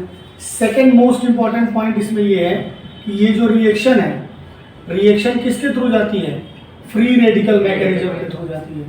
Reaction goes through free radical mechanism. किसके थ्रू जाती है, फ्री रेडिकल मैकेनिज्म के थ्रू जाती है। ठीक है, अब आपको पता है कि फ्लोरीनेशन क्या है, मुश्किल है। हमने बताया था कि फ्लोरीनेशन F क्या है, फाड़ू। F क्या है, फाड़ू है। फ्लोरीनेशन में क्या होता है कि फ्लोरीनेशन में फ्लोरीन इतना ज़्यादा एक्सप्लोसिव रिएक्शन देती है, टू वॉयलेंट रिएक्शन होती है, जिसको कि हम लोग क्या कर सकते हैं, कंट्रोल नहीं कर सकते, इसीलिए हम लोग फ्लोरीनेशन नहीं कराते। इसको आगे जाकर हम लोग डिस्कस करेंगे, क्योंकि एसेशन रीजन में ये बात पूछी जाएगी, एसेशन रीजन में ये बात पूछी जाएगी। तो सबसे पहले हम लोग सिंपल तरीके से लेते हैं। मान लीजिए कि मीथेन की रिएक्शन, अगर हम लोग मीथेन की रिएक्शन करा देते हैं Cl2 से, और जो हेलोजिनेशन रिएक्शन होती है वो सनलाइट के प्रेजेंस में, सनलाइट, समटाइम्स क्या लिखा रहता है, समटाइम्स लिखा रहता है H nu, या फिर ये लिखा रहता है यूवी रेज। क्या लिखा रहता है, यूवी रेज लिखा रहेगा, या हाई टेम्परेचर भी लिखा रहता है। H nu का क्या मतलब होता है, H nu का मतलब ये है कि जो आपकी लाइट है, लाइट रेडिएशन, बेसिकली जो लाइट रेडिएशन है, ऐसा कहा जाता है, हम लोगों ने एटॉमिक स्ट्रक्चर में पढ़ा है कि लाइट रेडिएशन बेसिकली क्या है, छोटे छोटे एनर्जी के पैकेट्स हैं। छोटे छोटे क्या है, एनर्जी के पैकेट्स हैं, और इन्हीं एनर्जी के पैकेट्स को हम लोग क्या कहते हैं, फोटोन कहते हैं। क्या कहते हैं, फोटोन कहते हैं। जब कोई भी रेडिएशन हो तो उसे हम लोग क्वांटम कहते हैं, जब लाइट रेडिएशन हो तो उसे हम लोग क्या कहते हैं, फोटोन। क्या कहते हैं, फोटोन कहते हैं। और एक फोटोन की एनर्जी होती है E = h। एक फोटोन की एनर्जी होती है E = h। यहाँ पर h जो है आपका वो क्या है, प्लांक कांस्टेंट है, और न्यू आपकी क्या है, फ्रीक्वेंसी ऑफ लाइट है। क्या है, फ्रीक्वेंसी ऑफ लाइट। अगर आपको याद हो तो वहां पे हम लोगों ने पढ़ा था कि एनर्जी जो है फ्रीक्वेंसी के क्या है, डायरेक्टली प्रोपोर्शनल है। Is that clear? बाद में जब एटॉमिक स्ट्रक्चर पढ़ेंगे हम लोग तो उसे डिटेल में समझेंगे। Is that clear? तो जब हम लोग CH4 की रिएक्शन Cl2 से करा रहे हैं तो क्या हो रहा है, देखिए जो आपका CH4 को लिख लीजिए CH3Cl, सॉरी CH3H और प्लस Cl को भी ऐसे लिख लीजिए। अब हो क्या रहा है कि क्लोरीन का जो Cl है वो मीथेन के हाइड्रोजन को क्या कर दे रहा है, सब्स्टिट्यूट कर दे रहा है। क्या कर दे रहा है, सब्स्टिट्यूट कर दे रहा है। इस हाइड्रोजन को हटा करके आ जाएगा Cl आ जाएगा और बन जाएगा आपका CH3Cl और प्लस CH3Cl और प्लस HCl। जब हम लोग एक हैलोजन जोड़ते हैं, जब हम लोग एक हैलोजन को सब्स्टिट्यूट करते हैं तो इसे हम लोग क्या बोलते हैं, मोनो हाइड्रोजनेशन बोलते हैं। क्या बोलते हैं, मोनो हाइड्रोजनेशन। और यहाँ पर एक क्लोरीन को हम लोग अगर सब्स्टिट्यूट कर रहे हैं तो इसे हम लोग क्या बोलेंगे, मोनोक्लोरिनेशन बोलेंगे। क्या बोलेंगे, मोनोक्लोरिनेशन बोलेंगे। ये क्या है आपका, ये आपका क्लोरोमीथेन। क्या है, क्लोरोमीथेन। ये क्या है आपका, क्लोरोमीथेन। अगर हम लोग सिर्फ फिर से फर्दर CH3Cl को रिएक्ट करा दें Cl2 से इन प्रेजेंस ऑफ H2 तो फिर से क्या होगा, एक और हाइड्रोजन जो है आपका सब्स्टिट्यूट हो जाएगा क्लोरीन से, एक और हाइड्रोजन सब्स्टिट्यूट हो जाएगा क्लोरीन से and we will get what, CH2Cl2 plus HCl। क्या मिल जाएगा, CH2Cl2 plus HCl, that is dichloromethane. That is dichloromethane. That is dichloromethane. आगे अगर हम लोग समझें, देखिए ध्यान दीजिए, फर्दर अगर हम लोग CH2Cl2 का फर्दर क्लोरीनेशन कराते हैं तो यहाँ पर आपको आया डाइक्लोरोमीथेन। इस डाइक्लोरोमीथेन का CH2Cl2 का अगर हम लोग फर्दर क्लोरीनेशन करा दें H2 की प्रेजेंस में तो क्या होगा, एक और हाइड्रोजन सब्स्टिट्यूट हो जाएगा। यहाँ जो दो हाइड्रोजन दिख रहे हैं, एक और हाइड्रोजन हट करके आ जाएगा, Cl आ जाएगा और CH3 बन जाएगा। क्या बन जाएगा, CH3 plus HCl। CH3 plus HCl। और CH3 जो है बहुत इंपॉर्टेंट कंपाउंड है, अगर आपको पता हो तो इसको क्या बोलेंगे, ट्राइक्लोरोमीथेन। और ये क्या है, क्लोरोफॉर्म। क्या है, क्लोरोफॉर्म। एनेस्थीसिया के लिए यूज किया जाता है, ठीक है, क्लोरोफॉर्म। Is that clear. इसके बाद अगर हम लोग फर्दर CHCl3 की रिएक्शन करा दें फिर से Cl2 से इन प्रेजेंस ऑफ H2 तो एक और जो हाइड्रोजन होगा, ये हाइड्रोजन भी सब्स्टिट्यूट हो जाएगा and we will get what, CCl4 और HCl।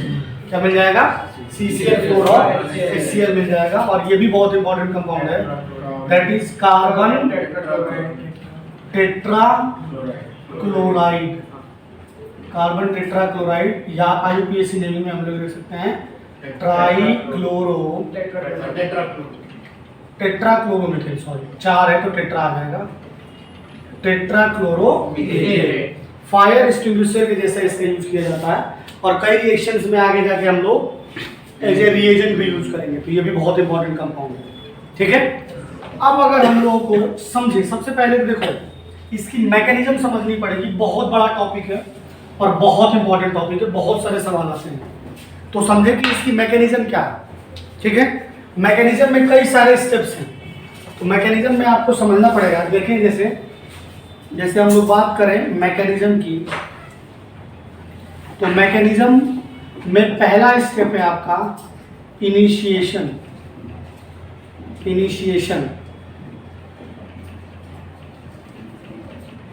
तो इनिशिएशन में क्या होता है, जैसा कि मैंने आप लोगों को शुरुआत में बता दिया कि ये क्या है, एक फ्री रेडिकल मैकेनिज्म है। तो सबसे पहले जो आपका Cl है, इस Cl की क्या हो जाएगी, होमोलिसिस हो जाएगी। जो बॉन्ड ब्रेक हो रहा, जो रिश्ते टूट रहे हैं, उस रिश्ते में कैसे टूट रहे हैं, म्यूचुअली अलग हो रहे हैं दोनों के दोनों। ये अपना इलेक्ट्रॉन लेके जा रहा है और ये अपना इलेक्ट्रॉन लेके जा रहा है, और क्या बन जाएंगे, 2Cl। ये बन जाएगा 2Cl free radical, 2Cl free radical. और मैंने आपको एक बात बताई थी कि जो फ्री रेडिकल्स होते हैं वो क्या होते हैं, वो जॉम्बी के जैसा बिहेव करते हैं। ये जहाँ जाएंगे अपने जैसा दूसरा क्रिएट कर देंगे। और एक चीज़ और है कि जो ये फ्री रेडिकल है वो रिएक्टिव काफ़ी है। क्यों रिएक्टिव है? क्योंकि यहाँ पर इनका ऑक्टेट कंप्लीट था, यहाँ पे इनका ऑक्टेट कंप्लीट नहीं है, ऑक्टेट कंप्लीट नहीं है।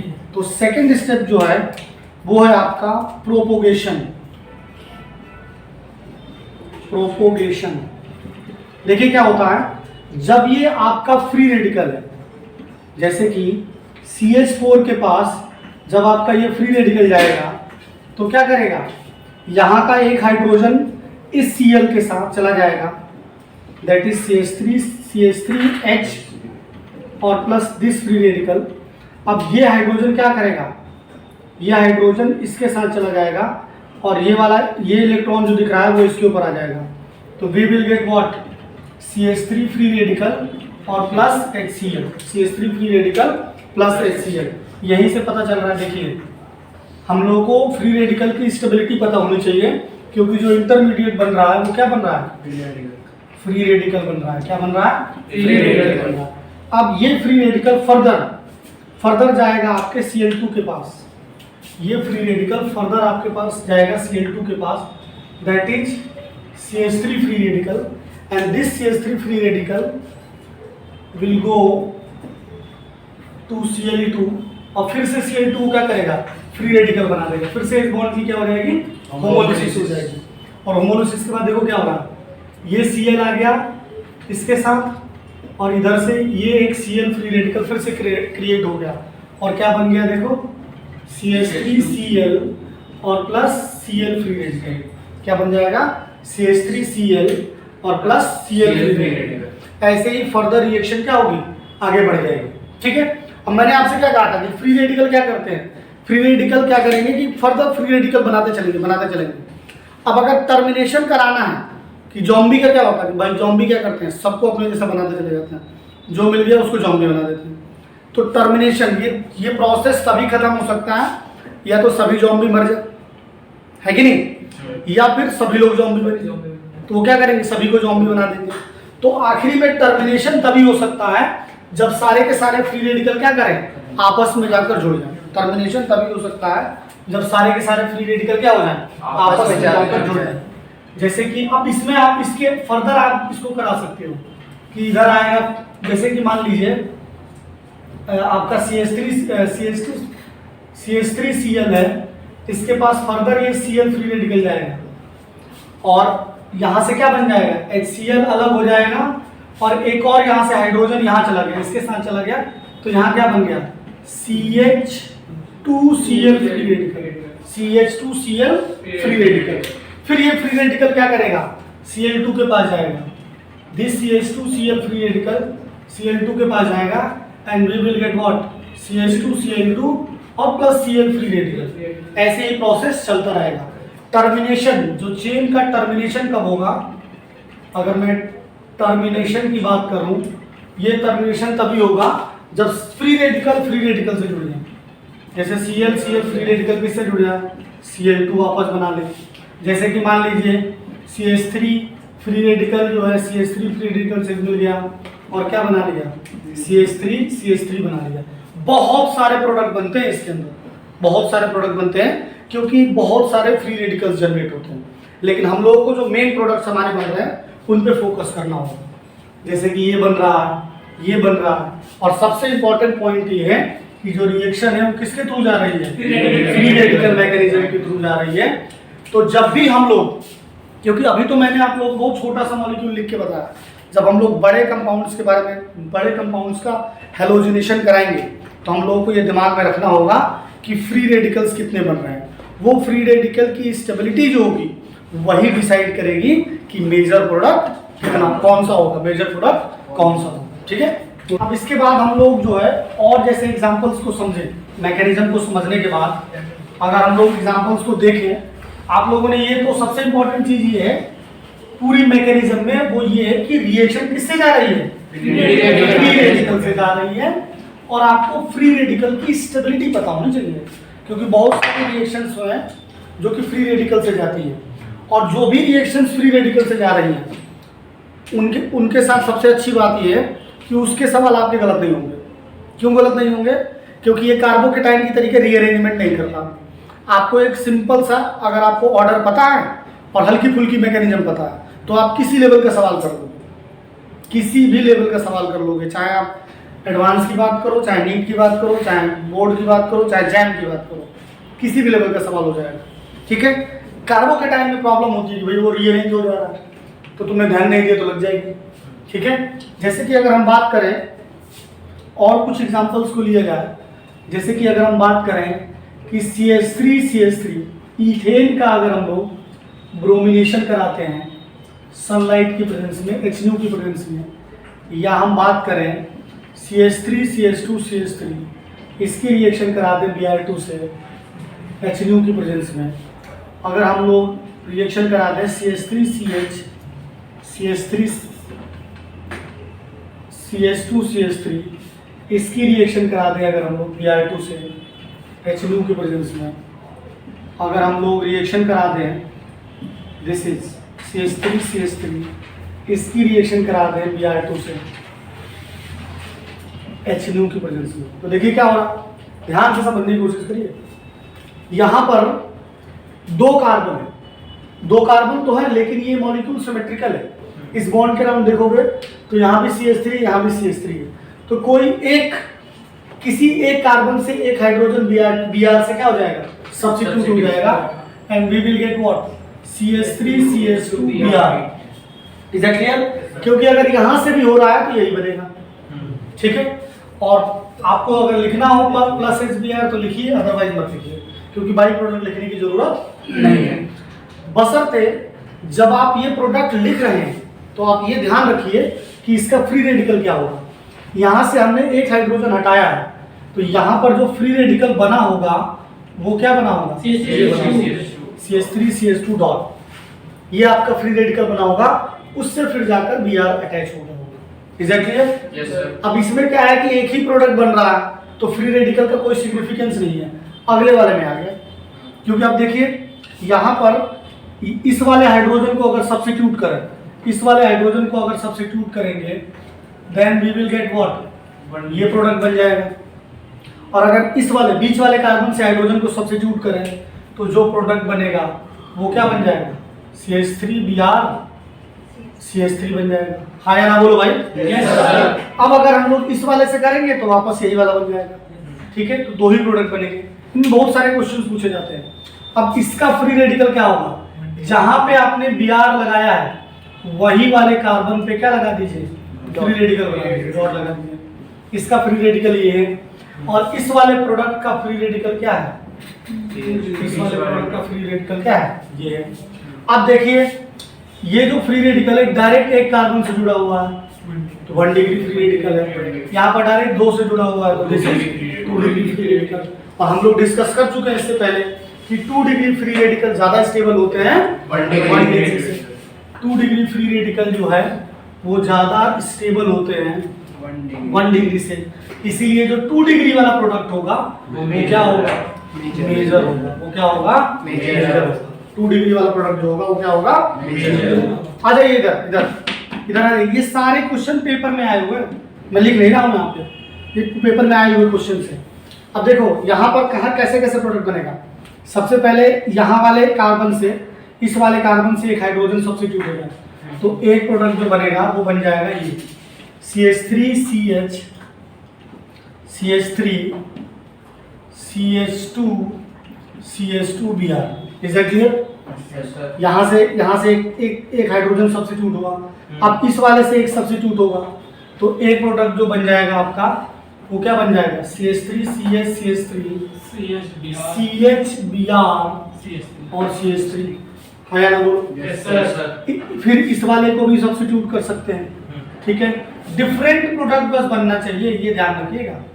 तो इस वाले को भी अगर हम सब्स्टिट्यूट कर दें तो क्या बन जाएगा, यहाँ पर Br आके लग जाएगा, CH3 CH2 और CH3। और इन दोनों में से किसी एक से करेंगे क्योंकि दोनों के पास CH3 लगा हुआ है, तो किसी एक से हटाकर क्या लगा देंगे, Br लगा देंगे। तो CH2Br CCH3 CH2 CH3, तो एक प्रोडक्ट क्या बन जाएगा, ये बन जाएगा। देखिए यहाँ पर मैंने Br को सब्स्टिट्यूट किया, मैं दूसरे कलर से लिख दे रहा हूँ तो आपको दिखेगा। तो इसके टोटल प्रोडक्ट कितने बनेंगे?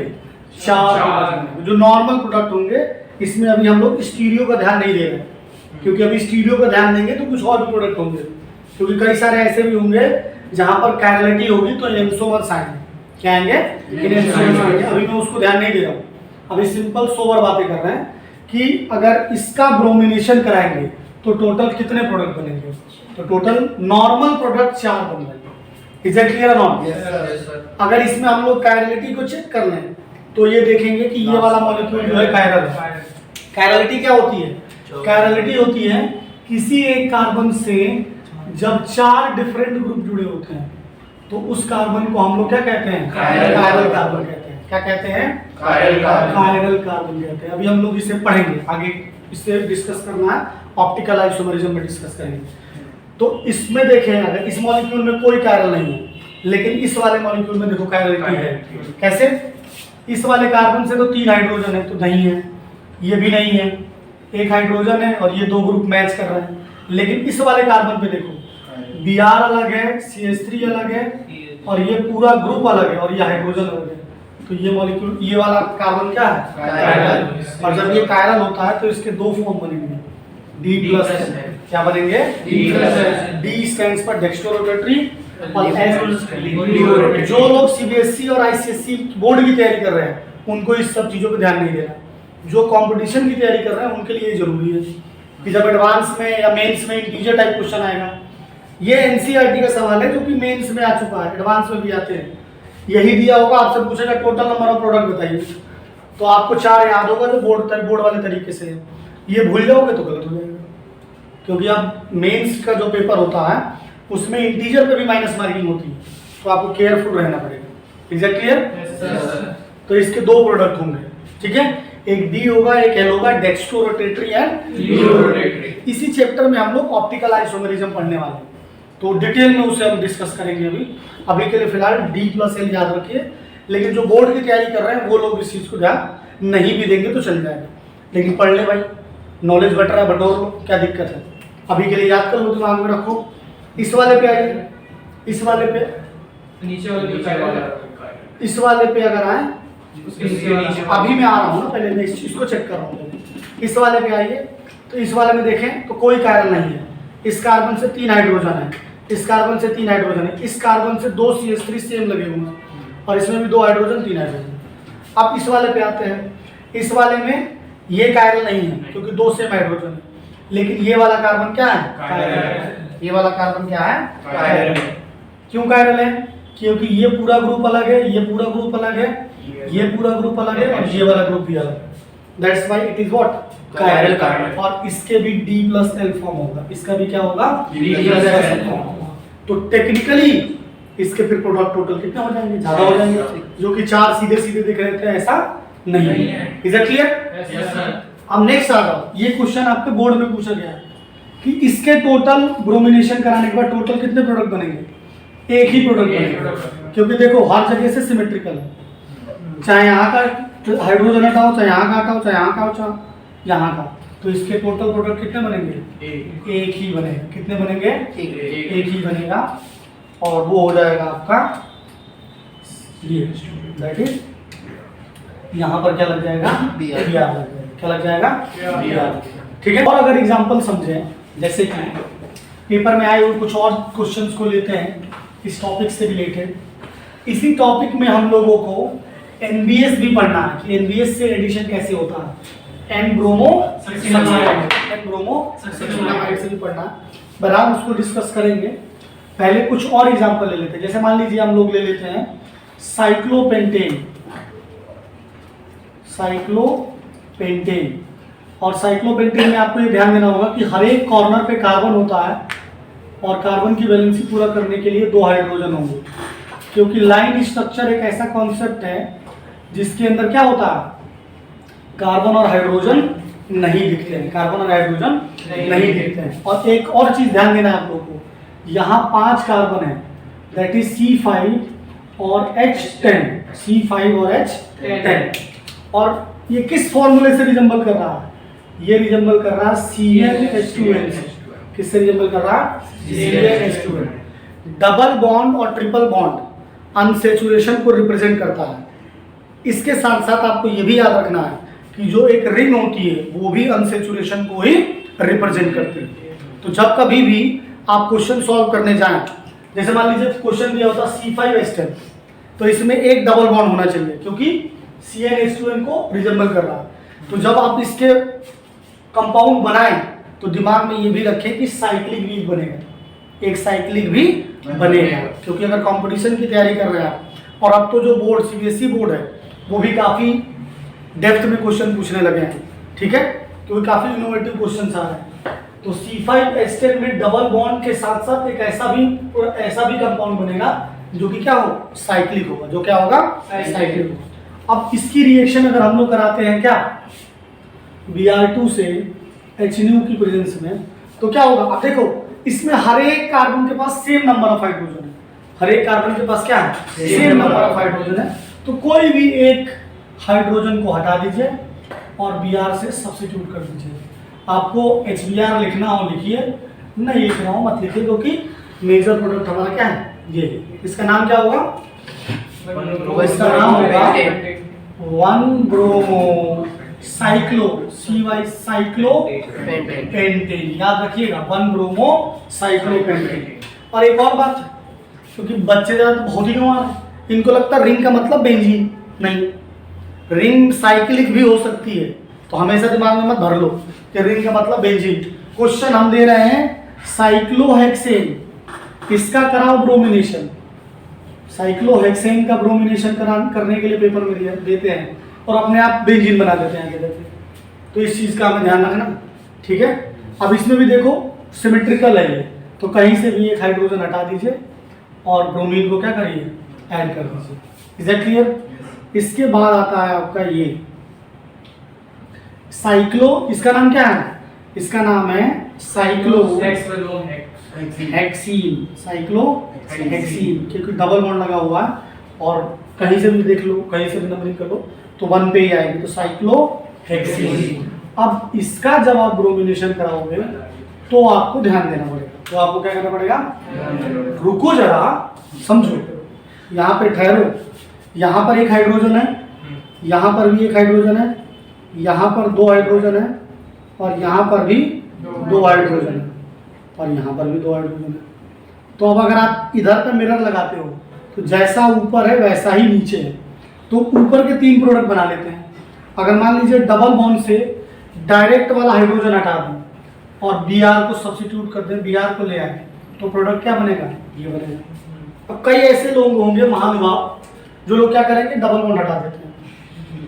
भैया सब्स्टिट्यूशन रिएक्शन है ये, एडिशन रिएक्शन में डबल बॉन्ड हटता है, क्लियर कर लीजिए, ठीक है। तो डबल बॉन्ड नहीं हटेगा, double bond as it is रहेगा। इसके बाद यहाँ वाला हटा देते हैं प्लस का, और यहाँ पर आ गया Br, और इसके बाद यहाँ वाला हटा देते हैं, तो क्या आ जाएगा Br, यहाँ पे आ जाएगा Br। अब आप ध्यान दीजिए, जैसा ऊपर है वैसा ही नीचे, तो अगले 3 प्रोडक्ट सेम ही होंगे, तो हमारे केवल ऊपर वाले हमने हटा दिए। अब इसमें हमें डिसाइड करना है, ये जो क्वेश्चन पूछा जाता है इसमें मेजर प्रोडक्ट पूछा जाता है, तो अब हमको फ्री रेडिकल बनाकर देखना पड़ेगा। अब देखो डबल बॉन्ड के जस्ट ऊपर फ्री रेडिकल बना हुआ है, यहाँ पर अगर ध्यान दोगे तो डबल बॉन्ड के बाद एक कार्बन छोड़कर फ्री रेडिकल बना हुआ है, और यहाँ पर देखोगे तो डबल बॉन्ड को 2 कार्बन छोड़कर, डबल बॉन्ड के बाद एक कार्बन छोड़ा, फिर अगले वाले कार्बन पे फ्री रेडिकल लगे होंगे। अब मैंने आपको स्टेबिलिटी ऑफ फ्री रेडिकल में बताया है कि डबल बॉन्ड के जस्ट ऊपर लगा है, तो ये हमारा क्या है, विनाइल फ्री रेडिकल है, ये हमारा क्या है, विनाइल फ्री रेडिकल है। डबल बॉन्ड के अगले वाले कार्बन पे अगर फ्री रेडिकल लगा है तो इसे हम क्या बोलते हैं, एलाइलिक फ्री रेडिकल। क्या है ये, एलाइलिक फ्री रेडिकल। और ये हमारा सिंपल 2 डिग्री फ्री रेडिकल है, ये हमारा क्या है, सिंपल 2 डिग्री फ्री रेडिकल है। अब अगर आपको फ्री रेडिकल की स्टेबिलिटी याद हो तो सबसे ज्यादा स्टेबिलिटी किसकी होती है, अलाइलिक की होती है। सबसे ज्यादा स्टेबिलिटी किसकी होती है, अलाइलिक की होती है, क्योंकि इसमें रेजोनेंस है, क्योंकि इसमें क्या है, रेजोनेंस है। सबसे खराब होती है विनाइलिक की, एक तो डबल बॉन्ड है और उसके जस्ट ऊपर जो है फ्री रेडिकल हो गया, तो ये बहुत स्टेबल हो जाएगा, क्योंकि डबल बॉन्ड की खींचने की टेंडेंसी होती है, माइनस आई इफेक्ट देता है ये, ठीक है। Yes sir. तो सबसे ज्यादा स्टेबल जो प्रोडक्ट होगा, टैटू करवा लीजिए इसका, जो ये स्पेशल वाले लोगों का टैटू बनवा रखा है, इसे हटवाओ, ये लगाओ, इसका टैटू बनाओ, ये काम आएगा। और ये हो जाएगा हमारा क्या, मेजर, ठीक है। ये हमारा क्या हो जाएगा, मेजर। सीबीएसई में हर साल लगभग आता है, किसी न किसी पेपर में भारत में आता ही होगा, ठीक है। जब हम लोग साइक्लोहेक्सीन का ब्रोमिनेशन कराएंगे, जो मेजर प्रोडक्ट बनेगा वो एलाइलिक फ्री रेडिकल वाला बनेगा। क्या बनेगा, ये तो सिंपल सवाल हो गया। अब मैं ये कह रहा हूँ कि किसकी ज्यादा स्टेबिलिटी होगी, कौन ज्यादा बनेगा। अगर हम डिसाइड करने की कोशिश करें तो वो डिसाइड होगा फ्री रेडिकल की स्टेबिलिटी से। तो अगर मैं इसको फर्स्ट लिख लेता हूँ, इसको सेकंड लिख लेता हूँ और इसको थर्ड लिख लेता हूँ, तो सबसे ज्यादा कौन होगा, सेकंड वाला, क्योंकि इसका फ्री रेडिकल ज्यादा स्टेबल है। फिर आएगा आपका 2 डिग्री वाला और उसके बाद आएगा 1 डिग्री वाला। तो जो ऑर्डर होगा वो सेकंड, थर्ड और फर्स्ट, सेकंड, थर्ड और फर्स्ट, सेकंड, थर्ड और फर्स्ट हो जाएगा। क्लियर है। अब थोड़ा सा जो है हम लोग बात करते हैं बेंजीन से जुड़े हुए, लेकिन बेंजीन से डायरेक्ट नहीं जोड़ पाएंगे क्योंकि हम बात कर रहे हैं एलिफैटिक की। तो बेंजीन के ऊपर मान लो अगर एक कार्बन CH3 लगा हुआ है, ठीक है, this is what, this is toluene, this is toluene. अब इसकी रिएक्शन अगर हम लोग कराते हैं Br2 सनलाइट से, Br2 सनलाइट से, तो क्या हो जाएगा। अब ऐसा मत दिमाग में बैठा लेना कि ये HNO ही होगा, सर ने बताया था HNO नहीं हुआ तो क्वेश्चन ही नहीं करके आए। सनलाइट भी हो सकता है, हाई टेम्परेचर भी हो सकता है। तो ये जो है बेंजीन के ऊपर कुछ नहीं होगा, यहाँ से एक हाइड्रोजन जो होगा वो क्या हो जाएगा, सब्स्टिट्यूट हो जाएगा। एक हाइड्रोजन क्या हो जाएगा, सब्स्टिट्यूट हो जाएगा और हमें क्या मिल जाएगा, CH2Cl, ठीक है। और जब बेंजीन के बाद एक कार्बन से Cl लगा हुआ तो इसे हम लोग क्या बोलेंगे, बेंजाइल क्लोराइड। क्या बोलेंगे, बेंजाइल क्लोराइड। बहुत इंपॉर्टेंट कंपाउंड है ये, क्वेश्चन कन्वर्जन में पूछा जाता है। ऑर्गेनिक केमिस्ट्री में अगर ऑर्गेनिक केमिस्ट्री आपको समझना है तो कन्वर्जन करिए ज़्यादा से ज़्यादा। जैसे कन्वर्जन करेंगे, मैथमेटिक्स की तरीके है, दिमाग अपने आप काम करना चालू हो जाएगा, रिएक्शंस याद होना चालू हो जाएंगे, ठीक है। क्लोराइड नहीं होगा, ब्रोमाइड होगा। हाँ, यहाँ पे हमने Br लिया है तो यहाँ पे Br आ जाएगा, that is benzyl bromide, that is benzyl bromide. Is that clear, ठीक है। तो कन्वर्जन ज्यादा से ज्यादा करेंगे, अभी हम लोग डिस्कस करेंगे, एक क्लास लेंगे जिसमें बहुत सारे कन्वर्जन एक साथ करेंगे, जिससे कि और अच्छे से कॉन्सेप्ट्स क्लियर होंगे, ठीक है। इसके बाद अगर हम लोग बात करते हैं किसकी, इथाइल बेंजीन की, CH2CH3, this is ethyl benzene. अगर इस इथाइल बेंजीन की अगर हम लोग ब्रोमिनेशन कराते हैं HNO की प्रेजेंस में, तो देखिए क्या होगा। तो क्या होगा, अब देखो यहाँ पर 2 कार्बन है, एक आपका ये वाला कार्बन है और एक ये वाला कार्बन है, तो 2 प्रोडक्ट बनेंगे। क्या बनेंगे, 2 प्रोडक्ट बनेंगे। एक प्रोडक्ट बन जाएगा आपका ये, दैट इज कि बेंजीन से जो डायरेक्ट कार्बन लगा हुआ है उसका एक हाइड्रोजन सब्स्टिट्यूट हो जाएगा Br से, और एक प्रोडक्ट बन जाएगा आपका ये बेंजीन जो दूसरा वाला कार्बन है CH2 और फिर जाके इससे जुड़ जाएगा आपका Br, इससे क्या जुड़ जाएगा, Br। अब हम डिसाइड करें कि इसमें मेजर प्रोडक्ट कौन सा होगा, तो इसमें मेजर प्रोडक्ट कौन सा होगा, पहला वाला। क्यों पहला वाला होगा, क्योंकि ये 2 डिग्री के साथ साथ बेंजाइलिक फ्री रेडिकल भी है। इसका जो फ्री रेडिकल है वो 2 डिग्री भी है और बेंजाइलिक है। तो इम्पोर्टेंट बात ये है कि बेंजाइलिक है, समझे नहीं समझे, इम्पोर्टेंट बात ये है कि बेंजाइलिक है, समझ रहे हो। इम्पोर्टेंट बात ये नहीं है कि ये 2 डिग्री है, इम्पोर्टेंट बात ये है कि ये बेंजाइलिक है और बेंजाइलिक फ्री रेडिकल ज़्यादा स्टेबल होते हैं, ये हमने डिस्कस किया है, बेंजाइल फ्री रेडिकल।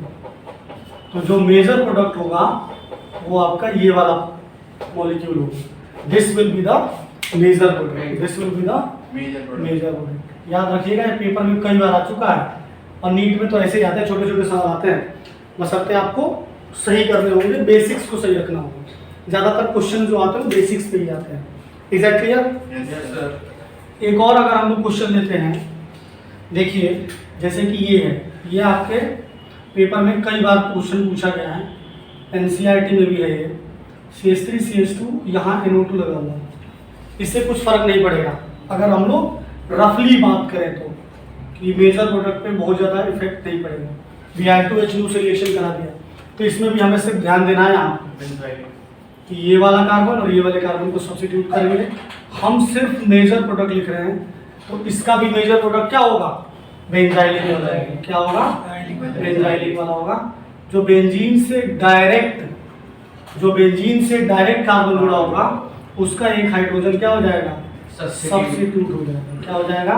सब्स्टिट्यूट हो जाएगा। और ये हमारा क्या हो जाएगा? Major product. Is that clear? Electrophilic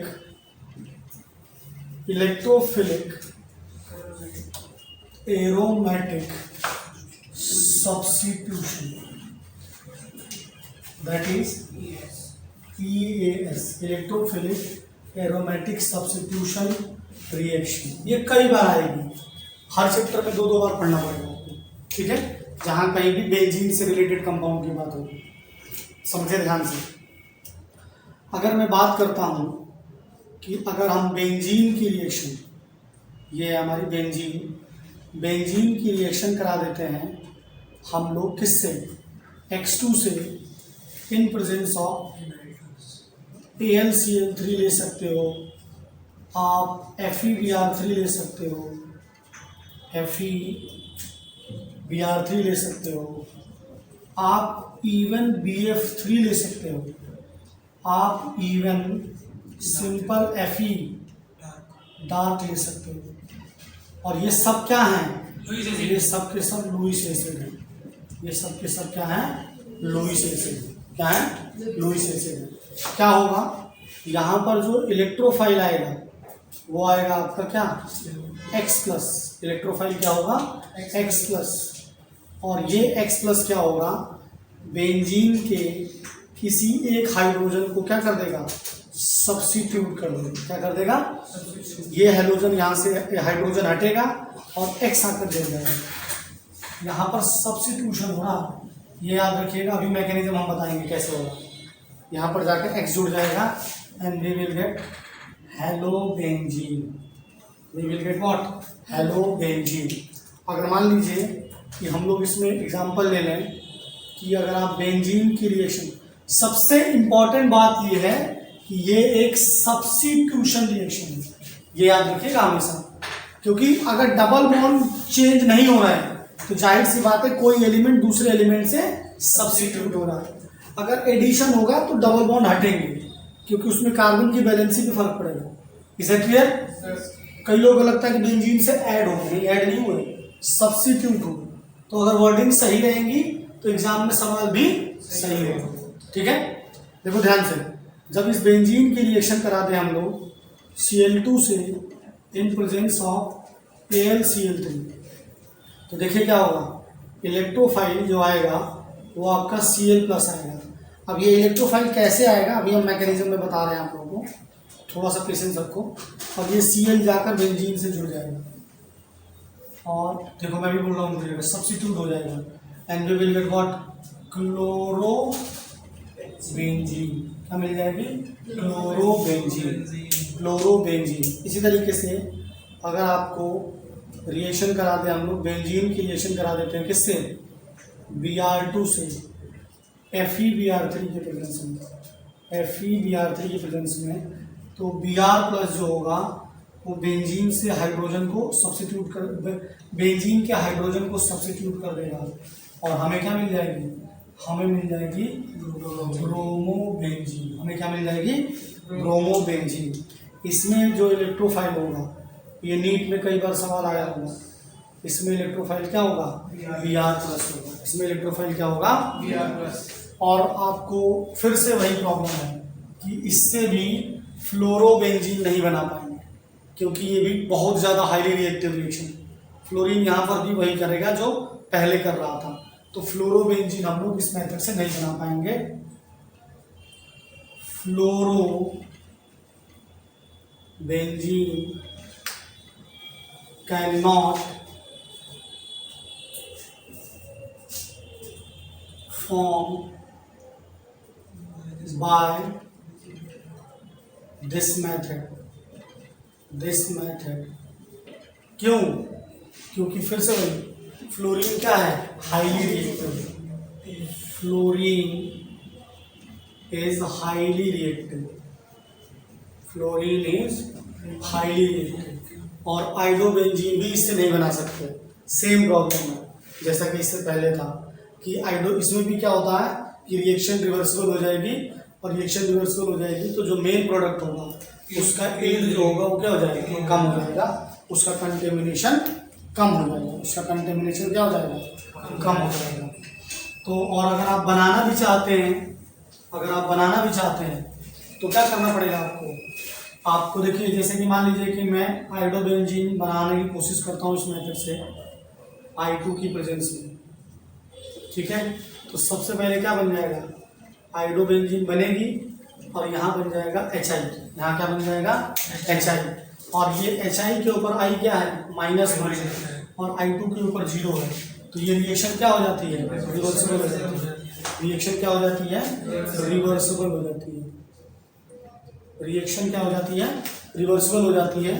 और अगर ये खुद को ऑक्सीडाइज कर रहा तो ये क्या है, ऑक्सीडाइजिंग एजेंट है, और ये ऑक्सीडाइजिंग एजेंट जो है यही हमारा मेन प्रोडक्ट है, तो इसका जो कंटेमिनेशन होता है या यील्ड होती है वो क्या हो जाती है, कम हो जाती है, डिक्रीज हो जाती है। तो इस रिएक्शन में हमें स्ट्रॉन्ग ऑक्सीडाइजिंग एजेंट, SOA का मतलब है strong oxidising agent, like HiO3, H2SO4 और HNO3 एक्सेट्रा, इनकी जरूरत पड़ती है, इनकी जरूरत पड़ती है। हम लोग क्या कहते हैं HI से कि तुम्हें I2 में तो जाना ही है, तो तुम तो जाओगे नहीं, मानोगे भाई, तो तुम ऐसा करो इस घटिया ऑक्सीडाइजिंग एजेंट्स की जगह इनको यूज करो, और इनका यूज करके खुद को किसमें कर लो, I2 में कर लो। लेकिन ये सब कुछ एक कंटेनर में चल रहा होगा, तो ऐसा पॉसिबल नहीं है कि एक भी मॉलिक्यूल HI मॉलिक्यूल इसका यूज ना करे, और इसका यूज होगा तो कंटेमिनेशन फिर से क्या हो जाएगा, लो हो जाएगा, कंटेमिनेशन क्या हो जाएगा, लो हो जाएगा। तो इस मेथड से इलेक्ट्रोफिलिक एरोमेटिक सब्स्टिट्यूशन से हम लोग ना ही फ्लोरोबेंजीन बनाएंगे और ना ही आइडोबेंजीन बनाएंगे, ना ही फ्लोरोबेंजीन बनाएंगे और ना ही आइडोबेंजीन बनाएंगे, ये दोनों नहीं बना सकते, ये दोनों नहीं बना सकते हम लोग। ये सेक्शन में सवाल पूछा जाता है, ठीक है। तो उसके लिए फिर हम लोग को अलग मेथड फिर से पढ़ना पड़ेगा।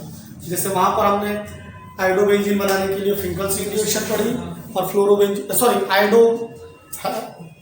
एल्काइल आयोडाइड बनाने के लिए हम लोगों ने फ्रिंकल्स रिएक्शन पढ़ी, और एल्काइल फ्लोराइड बनाने के लिए स्वार्ट्ज पढ़ी। यहाँ पर भी हम लोग रिएक्शंस पढ़ेंगे, और वही नेक्स्ट रिएक्शन हम लोग पढ़ेंगे, लेकिन उसके पहले हमें इसकी मैकेनिज्म भी समझनी पड़ेगी, ठीक है। फिर इसकी मैकेनिज्म को समझने के बाद, और ये सेम टॉपिक हाइड्रोकार्बन में भी है, हाइड्रोकार्बन में भी हम लोग ये सेम टॉपिक पढ़ेंगे, और ये मान के चलिए कि हर चैप्टर में आएगा, लगभग हर चैप्टर में आपको इलेक्ट्रोफिलिक एरोमेटिक सब्स्टिट्यूशन को पढ़ना ही पड़ेगा, उसके बिना काम चलने वाला नहीं है। तो इसकी मैकेनिज्म को जरा समझें, mechanism of electrophilic aromatic substitution reaction, समझिए सिंपल है बहुत ज़्यादा। अगर हम क्लोरीनेशन वाले को ले लेते हैं कि बेंजीन की रिएक्शन जब आप Cl2 से कर रहे हो in presence of what, in presence of anhydrous AlCl3, जो AlCl3 वो क्या है, AlCl3 एक लुईस एसिड है, AlCl3 क्या है, एक लुईस एसिड है, और लुईस एसिड के पास क्या होती है, टेंडेंसी होती है इलेक्ट्रॉन को एक्सेप्ट करने की। तो AlCl3 जैसे जैसे, देखना ध्यान से समझना, बड़ा इंटरेस्टिंग है।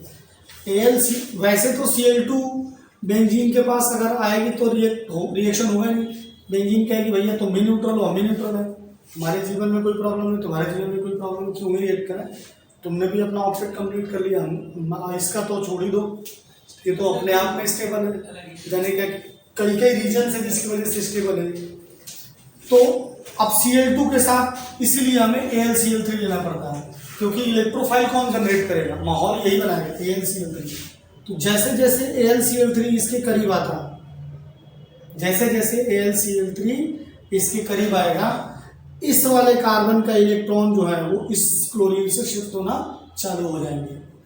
तो कई लोग ये सोचते होंगे कि इसका होमोलिसिस ही होगा क्योंकि दोनों की इलेक्ट्रोनेगेटिविटी सेम है, यहाँ पर हेट्रोलिसिस हो रहा है। तो इसलिए कहते हैं माहौल बहुत इंपॉर्टेंट है, कंडीशंस अगर बदल दी जाए तो कुछ भी हो सकता है। बात समझ रहे, समझ रहे? हर चीज़ की कीमत होती है। तो वो अब AlCl3 जैसे जैसे इसके करीब आएगा, इस क्लोरीन और इस क्लोरीन के बीच का इलेक्ट्रॉन थोड़ा सा इधर शिफ्ट होना चालू होगा। इमेजिन करना चालू करो। अल्बर्ट आइंस्टाइन बोलते हैं imagination is more important then knowledge. Imagination बहुत जरूरी है, और इमेजिनेशन खुद ही इमेजिन करो। विजुअल्स देख के और ग्राफिक्स देख के इमेजिन करने का क्या मतलब है? तो तुम कहेंगे इंसान हो, दिमाग में समझो कि कैसे हो रहा। जैसे जैसे ये करीब जाए, जैसे जैसे AlCl3 करीब आना चालू होगा, इसके इलेक्ट्रॉन इधर शिफ्ट होना चालू होंगे, इसके ऊपर नेगेटिव आना चालू होगा, इसके ऊपर पॉजिटिव आना चालू होगा। बात समझ रहे हैं? और जैसे ही नेगेटिव पॉजिटिव आई, इन दोनों में दरार आ जाएगी और ये बॉन्ड क्या हो जाएगा? पोलर आ जाएगा। बिल्कुल रियल लाइफ एग्जांपल है कि कोई दो लोग थे जो एक दूसरे के बिल्कुल करीब थे, सोलमेट थे, ठीक है। और इन सोलमेट का फिर क्या हुआ? कोई आ गया तीसरा X, और इसके आप जैसे ही इसके करीबियाँ बढ़ी, ये जो था ये इसका क्या हो गया? X हो गया। बात समझ? ठीक है। तो वही है, बात बदल जाती है, जज्बात बदल जाते हैं, कंडीशन जैसे बदलती है। ये लोग कितना स्टेबल थे। अब होगा क्या, ध्यान से समझो कि जो क्लोरीन है वो AlCl3, जो AlCl3 है वो क्लोरीन को यहाँ से Cl माइनस के फॉर्म में क्या कर लेगा? एक्सेप्ट कर लेगा। Cl माइनस के फॉर्म में एक्सेप्ट कर लेगा क्योंकि AlCl3 का ऑक्टेट इनकम्प्लीट है यहाँ से। तो यहाँ क्या बच जाएगा? इसमें चले गए इलेक्ट्रॉन, चले गए, तो we will get what? we will get Cl plus, and this Cl plus will act like a electrophile और AlCl4 बन जाएगा। क्या बन जाएगा? AlCl4 minus, AlCl4 minus. तो ध्यान दे, समझ रहे? कब जो वो है वो X बन जाए पता नहीं चलता था, आप X बन जाए, सॉरी। तो समझ रहे हो अभी ना? ध्यान दो, बेंजीन की रिएक्शन अगर हम लोग अब क्या होगा कि अब ये बेंजीन रिएक्ट होने के लिए तैयार हो जाएगा। देखो कैसे, अब बेचारा क्लोरीन, उसको धोखा मिल गया, छोड़ के चला गया, उसका खुद का क्लोरीन ही छोड़ के चला गया। तो प्लस चार्ज का मतलब ऑर्गेनिक केमिस्ट्री में क्या है? दर्द, दुख और पेन, क्योंकि पीड़ा है। ये तो बेचारे का ऑक्टेट बड़ी मुश्किल से कंप्लीट हुआ था, वो ऑक्टेट इनकम्प्लीट हो गया। अब इस दर्द को बेंजीन सहेगी और कहेगी ऐसा करो, मैं अपने पाई इलेक्ट्रॉन तुम्हें दे देंगे। और जैसे ही पाई इलेक्ट्रॉन दिए, बेंजीन देगी, क्या होगा? देखो ध्यान से, इस वाले कार्बन या इस वाले कार्बन पे Cl जाके जुड़ जाएगा। अब ध्यान से समझना, Cl जाके जुड़ जाएगा। अब हो क्या रहा, ये जो दो इलेक्ट्रॉन थे वो इस कार्बन और इस कार्बन के थे। एक एक पॉइंट क्लियर समझिए। तो जब ये पाई इलेक्ट्रॉन क्लोरीन के पास गया तो ये क्लोरीन इससे जुड़ गया, तो इस वाले कार्बन का तो इलेक्ट्रॉन वापस मिल गया, लेकिन इस वाले कार्बन का चला गया। तो अब इसके पास खुद दर्द आ गया। लेकिन भाई साहब, बेंजीन के पास दर्द सहने की क्षमता है, क्योंकि इसके पास क्या है? रेजोनेंस है। इसके पास क्या है? वो होता है ना कि अगर आपके जीवन में दुख है और दुख को झेलने वाले बहुत सारे लोग, आसपास के लोग अच्छे हों, थोड़ा थोड़ा दुख डिवाइड कर लें, तो फिर थोड़ा सा जिंदगी आसान हो जाती है। तो यहाँ पर इसके सारे कार्बन रेजोनेंस से इसके दुख को क्या करेंगे? कम करेंगे। देखो कैसे कम कर रहे हैं, ध्यान से समझो। अपने दुख में मत चले जाना कि हमारा दुख तो कम हो ही रहा है, वो वाला नहीं चलता है। ये दुख का ही कम होता है। विकी कौशल वाला, अब तो विकी कौशल का भी दुख दूर हो गया। ठीक है, ये आ गया। फिर देखो ये इधर आ जाएगा, ये इधर आएगा। तो ध्यान से समझिएगा, ये Cl रेजोनेंस का साइन आप लगा दीजिएगा बीच में। तो यहाँ पर बॉन्ड बन गया। अब देखो हर कार्बन जो है दुखों को क्या कर रहा है? कम कर रहा है, शिफ्ट कर रहा है। ठीक है, अब इसके ध्यान से समझो। तो ये प्लस चार्ज क्या हो रहा है? शिफ्ट होता जा रहा है। तो इसका हाइब्रिड क्वेश्चन पूछा जाता है कि हाइब्रिड क्या बनेगा। तो इफ दिस इज Cl, तो आप ध्यान से समझिएगा कि जो डबल बॉन्ड है वो ऐसे घूम रहा है, लाइक दिस। डबल बॉन्ड ऐसे घूम रहा है और पॉजिटिव चार्ज यहाँ से लेकर यहाँ तक घूम रहा है। This is positive charge. ये आपका क्या हो जाएगा, हाइब्रिड स्ट्रक्चर हो जाएगा। क्या हो जाएगा, हाइब्रिड स्ट्रक्चर हो जाएगा। तो आपके जीवन में ऐसे लोग होने चाहिए जो एक्सेस ऑर्बिट बनाने जो आपके दुख को जो है थोड़ा कम करें। ऐसा नहीं कि और परेशान कर दें कि कोई छोड़ के आपको गया, वो पहले से कह रहा मुझे तो पहले ही पता था कि तेरा यही हाल होने वाला है, और डिप्रेशन में चला जाएगा आदमी। थर्ड में आ जाओ। थर्ड स्टेप में क्या होगा, थर्ड स्टेप में ध्यान देना है आपको। और ये वाली बात आपको बहुत अच्छे से समझनी होगी, क्योंकि ज़्यादातर लोगों को यही बात नहीं समझ में आती। मैं पहले वाले ही मॉलिक्यूल पे चला जाता हूँ, इस वाले। दिस इज Cl एंड यहाँ पर डबल बॉन्ड था और यहाँ पर डबल बॉन्ड था और यहाँ प्लस चार्ज था। ठीक है, तीसरे स्टेप में देखो क्या हो रहा है, इसको ध्यान दो, यहाँ पर एक हाइड्रोजन छुपा हुआ है। ठीक है, ये हाइड्रोजन बेंजीन को अपने इलेक्ट्रॉन देने के लिए तैयार हो जाता है, इस शर्त पे कि AlCl4 माइनस अपना क्लोरीन माइनस इसे दे दे हाइड्रोजन को। ठीक है, तो देखिए जैसे ही ये इलेक्ट्रॉन इधर शिफ्ट होंगे हाइड्रोजन वाले, हमें क्या मिल जाएगा, हमें वापस मिल जाएगी क्या, क्लोरोबेंजीन। क्या मिल जाएगी, chlorobenzene. This hydrogen and this Cl minus will react with each other and we will get what, HCl। क्या मिल जाएगा, HCl। और बेचारा कैटलिस्ट AlCl के लिए पहले भी अकेला था, रिएक्शन को करवा दिया इसने। ठीक है, रेट ऑफ द रिएक्शन को बढ़ा दिया। याद रखिएगा हमेशा, यार एक मैं यहाँ पॉइंट मेंशन कर रहा हूँ, कैटलिस्ट कभी भी नॉन स्पॉन्टेनियस रिएक्शन को स्पॉन्टेनियस नहीं करते हैं। जो रिएक्शन हो रही है उसी को आगे लेके जाएंगे। It's just like a teacher, भाई उसको ही आगे ले जाया जा सकता है जिसके अंदर भूख को आगे बढ़ने को। अब ये नहीं कि वो आगे नहीं बढ़ना चाहता, वो कहीं और ही आगे बढ़ना चाह रहा, कहीं और ही उसका मन लगा हुआ है, MBBS और इंजीनियरिंग में नहीं लगा हुआ है, तो उसका कुछ नहीं हो सकता। लेकिन हाँ, कोशिश तो वही यहाँ पे काम है। जो AlCl3 कैटलिस्ट हैं वो रेट ऑफ द रिएक्शंस को बढ़ा देते हैं, यील्ड को बढ़ा देते हैं। बात समझ में आई, दूसरे रास्ते से लेके चले जाते हैं डिस्प्लेसमेंट, क्योंकि एक्टिवेशन एनर्जी को घटाते हैं। इसको केमिकल काइनेटिक्स से वो करो, जोड़ो। बात समझ में आ रही है, तो अपने जीवन में कैटलिस्ट लाओ। ठीक है, और कैटलिस्ट जो है कोई भी हो सकता है आपका। ठीक है, तो लाइफ में कैटलिस्ट होना बहुत जरूरी है। और आपको जो है हमेशा सबसे ज्यादा मोटिवेशनल लाइन पता है क्या है, be like a convex lens, be like a always focus on focus, always focus on focus. ज्यादातर कंडीशन में कॉन्वेक्स लेंस फोकस पे फोकस करता है, ज्यादातर की बात कर रहा हूँ। अब ये नहीं कि तुम कोई कंडीशन ले आओ फिर तो गलत बात है, ये नहीं, मतलब ज्यादातर कंडीशन में कॉन्वेक्स लेंस कहाँ पे है, फोकस पे ही फोकस करता है। तो अपना एक फोकस बना लो, बहुत सारे फोकस तुम्हारे चल रहे हैं तो वो फिर वो डिसलोकेट हो जाएगा। ठीक है,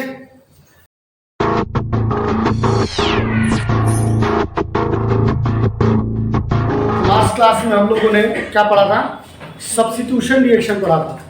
आज जो हम लोग का एजेंडा है वो है आपका एलिमिनेशन रिएक्शन। एलिमिनेशन रिएक्शन यानी हम लोग कहें कि सेटजेफ रूल या जेटसेफ रूल पढ़ना। ठीक है, कई लोग उसे सेटजेफ कहते हैं, कई लोग जेटसेफ भी कहते हैं। बुक में दोनों तरीके से पेपर में क्वेश्चन पूछा जाता है। तो ऐसे ही स्पेलिंग बदल जाए तो ऐसा ना तुम्हारा तो वैसे कुछ नहीं आता, तुम सोचोगे अलग ही आ गया कुछ। ठीक है, लेकिन उसको समझने से पहले हम लोगों को क्या समझना पड़ेगा, स्टेबिलिटी ऑफ एल्कीन समझना पड़ेगा। अगर आप लोगों को याद हो GOC में, जनरल ऑर्गेनिक केमिस्ट्री में, हम लोगों ने एक टॉपिक पढ़ा था जिसका नाम था हाइपर कंजुगेशन। क्या पढ़ा था, हाइपर कंजुगेशन में क्या होता है, जैसे रेजोनेंस में पाई इलेक्ट्रॉन मूव करते हैं, वैसे हाइपर कंजुगेशन में सिग्मा इलेक्ट्रॉन मूव करते हैं। कौन से इलेक्ट्रॉन मूव करते हैं, सिग्मा इलेक्ट्रॉन मूव करते हैं। तो आपको पता होना चाहिए कि स्टेबिलिटी ऑफ एल्कीन जो डिसाइड होती है वो किससे डिसाइड होती है, ड्यू टू हाइपर कॉन्जुगेशन की वजह से होती है। किसकी वजह से होती है, हाइपर कॉन्जुगेशन की वजह से। और हाइपर कंजुगेशन को देखने के लिए हमें एल्कीन के अल्फा हाइड्रोजन देखने पड़ते हैं। किसे देखना पड़ता है, अल्फा हाइड्रोजन देखने पड़ते हैं। ठीक है, अब आपको ये बात समझनी पड़ेगी, सबसे इंपॉर्टेंट बात ये समझनी पड़ेगी, जो एल्कीन है उस एल्कीन के पास पूरे फंक्शनल ग्रुप के पास 2 हाइड्रोजन है। पूरे फंक्शनल ग्रुप के पास दो हाइड्रोजन है। तो ध्यान से समझो, जैसे कि हम बात करें CH2 CH2, फिर हम बात करें CH3 CH double bond CH2, और फिर बात करते हैं हम लोग CH3 CH double bond CH CH3। Is that clear? तो आप ध्यान दो, तो ये पूरा का पूरा फंक्शनल ग्रुप है, और फंक्शनल ग्रुप से जुड़ा कार्बन अल्फा होता है। तो इससे जुड़ा ये अल्फा है, और इन दोनों से जुड़े ये अल्फा है, और इससे जुड़ा कोई अल्फा नहीं है, इससे जुड़ा कोई अल्फा नहीं। तो यहाँ पर 0 अल्फा हाइड्रोजन है, यहाँ पर 3 अल्फा हाइड्रोजन है, और यहाँ पर 6 अल्फा हाइड्रोजन है। कितने अल्फा हाइड्रोजन है? 6 अल्फा हाइड्रोजन। जितने ज्यादा अल्फा हाइड्रोजन होंगे, या जेटसेप कहते हैं कि एल्कीन से जितने ज्यादा एल्काइल ग्रुप जुड़े होंगे, जितने ज्यादा एल्काइल ग्रुप जुड़े होंगे, स्टेबिलिटी ऑफ एल्कीन उतनी ही ज्यादा होगी। स्टेबिलिटी ऑफ एल्कीन उतनी ज्यादा क्यों होगी? क्योंकि जितने अल्फा हाइड्रोजन होंगे उतने ही ज्यादा हाइपर कंजुगेटिंग स्ट्रक्चर बनेंगे, जिसकी चर्चा हम लोग उसी टॉपिक में करेंगे। यहाँ पर सिर्फ हम लोगों को इस टॉपिक को टक से छू के वापस आ जाना, क्योंकि इतना वो वाला टॉपिक नहीं ले पाएंगे, नहीं तो उसमें पूरी क्लास निकल जाएगी। ठीक है? तो जो स्टेबिलिटी ऑफ एल्कीन है वो डिपेंड करेगी अल्फा हाइड्रोजन पे, या कहें कि नंबर ऑफ एल्काइल ग्रुप से। अल्फा हाइड्रोजन कहूँ या number of alkyl group, number of alkyl group जो कि डबल बॉन्ड से अटैच हो। ठीक है? तो अगर ये एसेशन है तो रीजन क्या होगा? रीजन होगा हाइपर कंजुगेशन, हाइपर कंजुगेशन। ठीक है? जितने ज्यादा हाइपर कंजुगेटिंग स्ट्रक्चर बनेंगे उतनी ही ज्यादा स्टेबिलिटी होगी। जितने ज्यादा अल्फा हाइड्रोजन होंगे, जितने ज्यादा एल्काइल ग्रुप होंगे, उतनी ही ज्यादा हाइपर कंजुगेटिंग स्ट्रक्चर। ठीक है? सेटजेट रूल या जेटसेप रूल, या इसी को हम लोग और क्या बोलते हैं? और बोलते हैं बीटा एलिमिनेशन। बीटा एलिमिनेशन, और एलिमिनेशन में जो हम ले रहे हैं वो E2 ले रहे हैं। क्या ले रहे हैं? E2 ले रहे हैं। या इसी को हम लोग क्या बोलते हैं? इसी को एक और नाम दिया जाता है, that is dehydro halogenation. Dehydro halogenation. जहाँ कहीं भी केमिस्ट्री में डी लगा हुआ तो डी का मतलब क्या होता है?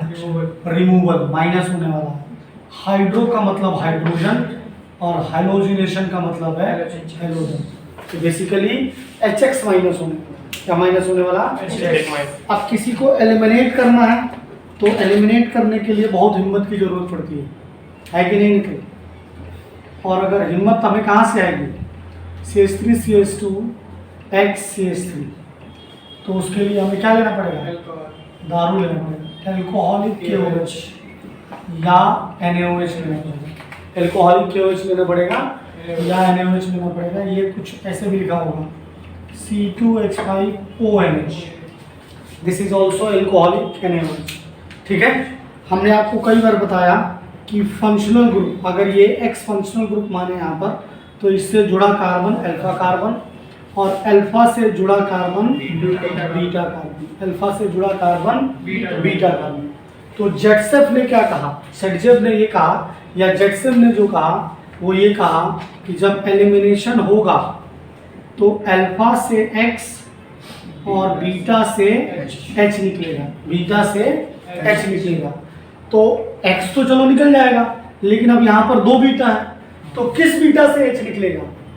तो उस बीटा से H निकलेगा जिस बीटा से H निकलने के बाद जो एल्कीन बने वो स्टेबल, जो एल्कीन बने वो stable.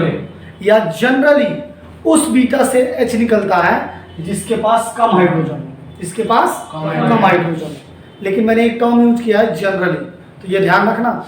Main focus, main agenda जो इसमें रहेगा वो रहेगा स्टेबिलिटी ऑफ एल्कीन, क्योंकि हम लोग नीट और जेई की भी तैयारी कर रहे हैं, तो इस चीज़ को ध्यान रखना पड़ेगा।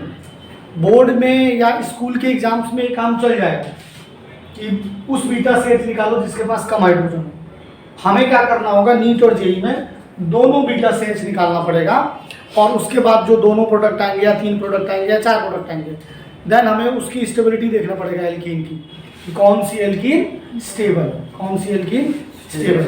बट जो नॉर्मल कॉन्सेप्ट है, जनरली पढ़ाया जाता है, वो ये पढ़ाया जाता है कि उस बीटा से एच निकलेगा, उस बीटा से एच निकलेगा जिसके पास कम हाइड्रोजन, जिसके पास कम हाइड्रोजन, यानी जो गरीब होगा उसको हम लोग क्या करेंगे, और गरीब कर देंगे। जो गरीब होगा उसको हम लोग और गरीब कर देंगे। नॉर्मल लाइफ की बात हो रही है। तो यहाँ से जो एच निकलेगा, यहाँ पर देखो ध्यान से 2 हाइड्रोजन है, यहाँ पर 3 हाइड्रोजन है, तो 1 हाइड्रोजन हम लोग अगर यहाँ से निकालते हैं तो CH3 CH3 बन जाएगा। ध्यान दीजिए यहाँ से H निकला, यहाँ से X निकला, जब दोनों निकलेंगे तो बीच में डबल बॉन्ड आ जाएगा, क्योंकि कार्बन की वैलेंसी भी तो हमें कंप्लीट करनी है। फिर एक बार यहाँ से X निकलेगा और यहाँ से H निकलेगा, तो एक प्रोडक्ट आपका ये बनेगा CH3 CH2 CH double bond CH2, ठीक है।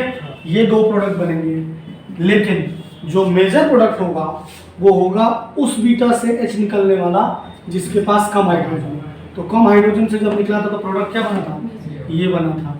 ये हमारा क्या है, मेजर है, ये हमारा क्या है, माइनर, ये हमारा क्या है, माइनर, ठीक है। या ये कहें कि जेटसफ ये कहते हैं कि वो एल्कीन स्टेबल होगी, वो एल्कीन मेजर प्रोडक्ट होगी जिसके पास ज्यादा एल्काइल ग्रुप हो, जिसके पास ज्यादा एल्काइल ग्रुप हो। इसके पास एक ही एल्काइल ग्रुप है। जब इसको ध्यान से देखोगे तो इसके पास सिर्फ 2 ही अल्फा हाइड्रोजन है, इसके पास 6 अल्फा हाइड्रोजन, इसके पास क्या है, 6 alpha hydrogen. Is it clear? तो जो मेजर प्रोडक्ट होगा वो ये होगा, और माइनर प्रोडक्ट जो होगा वो का नीचे वाला हो जाएगा। क्योंकि नीट में सवाल आएगा या जेई में कि मेजर A एंड B का फॉर्मेशन हो रहा है, and B is the major product and B further react with HBr peroxide, तो आपको माइनर प्रोडक्ट भी पता होना चाहिए। Minor product further react with HBr peroxide और आगे रिएक्शन होती है, what will be the C। Hope you got the point what I am trying to say, ठीक है। तो हमें मेजर और माइनर दोनों पे ध्यान देना पड़ेगा। लेकिन अगर आप 11th में हैं या 12th के सिंपल बोर्ड के एग्जाम दे रहे हैं, किसी भी स्टेट के या कोई भी CBSE या ICSE, तो आपको सिर्फ पता होना चाहिए मेजर प्रोडक्ट, क्योंकि वहाँ पर सिर्फ मेजर प्रोडक्ट लिखने के लिए आता है। उसके लिए सिंपल बात है कि अल्फा से X की जगह फिर कुछ भी हो सकता है, ब्रोमीन, क्लोरीन और आयोडीन, क्योंकि यहाँ पर जब फ्लोरीन आएगी तो खेला कुछ और होगा, उसकी चर्चा हम लोग करेंगे, ठीक है। नोट ले लेते हैं इसे और थोड़ा डीप में जाते हैं। कई बार क्वेश्चन को अगर ध्यान से देखोगे,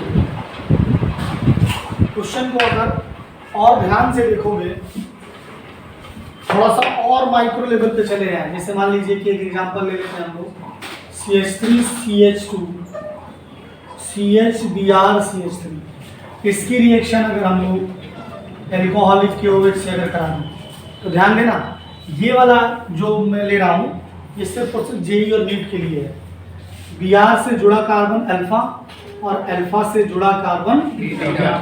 तो अभी भी बताया था, अल्फा से X और XC हमारा क्या है, Br है, अल्फा से X चला जाएगा और बीटा से H, और हमें दोनों बीटा से H निकालना है।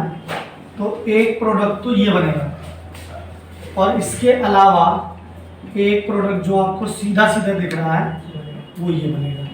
ये हमारा क्या हो जाएगा, माइनर हो जाएगा। लेकिन आपको क्या पता है कि इसके अंदर भी 2 प्रोडक्ट हैं। सोचा कभी आपने कि आसमान नीला क्यों, पानी गीला क्यों, गोल क्यों है जले? इसमें अगर आप इसको ध्यान से देखोगे तो ज्योमेट्रिकल आइसोमेरिज्म होगा, और एक सिस प्रोडक्ट बनेगा और एक ट्रांस बनेगा। अगर और हम लोग स्कैन करते हैं, अगर और जूम कर देते हैं सैमसंग वाले कैमरे से, तो एक सिस बनेगा और एक trans. This is trans and this is cis. और आपको पता होना चाहिए कि जो ट्रांस होते हैं वो ज़्यादा स्टेबल होते हैं, ट्रांस एल्कीन ज़्यादा स्टेबल होती है, तो मेजर प्रोडक्ट ये हो जाएगा। मेजर प्रोडक्ट क्या हो जाएगा, ये हो जाएगा। अगर और अंदर जाके देखते हैं तो अगर ऑप्शन में 3 है कि total 3 products are form, then 3 products is right. Is that clear? Yes sir. ठीक है। जैसे कि मान लीजिए, और थोड़ा सिंपल कर देते हैं, CH2 सॉरी आंसर लिखते हैं CH3 CH2 Br, इसकी रिएक्शन अगर हम लोग एल्कोहलिक KOH से करा देते हैं। अब कई लोग सोच रहे होंगे कि ये क्यों करा रहे हो जब इतनी आसान है, पेपर में ये भी आते हैं, पेपर में सब टफ नहीं आता है। अगर आसान कर लिया जाए तो भी सिलेक्शन हो जाएगा नीट को छोड़ के, क्योंकि नीट में तो सारे करना पड़ेगा, क्योंकि सरकारी विद्यालय ऐसे नहीं मिलेगा। Br हो गया अल्फा, और अल्फा से जुड़ा beta, this is alpha, this is beta, this is beta, this is also beta. तो अल्फा से Br एंड बीटा से H, then we will get what, ethene. और याद रखिए इसी को इथाइलिन के नाम से जानते हैं। कई बार क्या होता है कि वो ऑप्शन में इथीन देते ही नहीं, और नीट में पढ़ने वाले बालकों को पता ही नहीं कि इसे इथाइलिन भी बोलते हैं। समझ रहे हो? तो ध्यान रखना, यहाँ पर सारे बीटा के पास सेम हाइड्रोजन है, तो किसी भी एक से निकाल दीजिए and we will get product this, we will get product this. Is it clear और नॉट? Yes sir. जैसे कि मान लीजिए एक और एग्जांपल ले लेते हैं यहाँ पर। अगर हम लोग इसकी बात करें, this is CH3, this is Br, और इसकी रिएक्शन एल्कोहलिक KOH से करा दें। किससे करा दें? एल्कोहलिक KOH से करा दें। तो क्या बनेगा, बनाइए। इसकी अगर हम लोग एल्कोहलिक KOH से करा दें, देखिए इधर ध्यान दीजिए, this is alpha, this is beta and this is beta and this is beta. यहाँ पर भी 3 बीटा है अगर आप ध्यान दे पा रहे हैं, लेकिन जो रिंग में बीटा है, रिंग वाले बीटा के पास 2 ही हाइड्रोजन है और दोनों के साइड सेम हाइड्रोजन है, तो इससे हमारी कोई लड़ाई नहीं है। लेकिन इसके पास 3 हाइड्रोजन है, तो जो प्रोडक्ट बनेगा, एक तो ये बनेगा, यहाँ से निकाल दो चाहे यहाँ से निकाल दो, सेम ही बात होगी।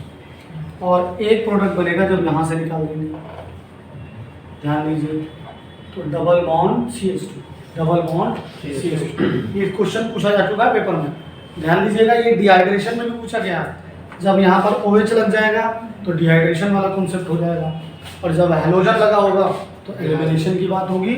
और यहाँ पर डिहाइड्रो हैलोजनेशन, यहाँ पर HCl माइनस हो रहा, यहाँ पर HBr माइनस हो रहा, और यहाँ पर भी क्या माइनस हो रहा, HBr माइनस हो रहा।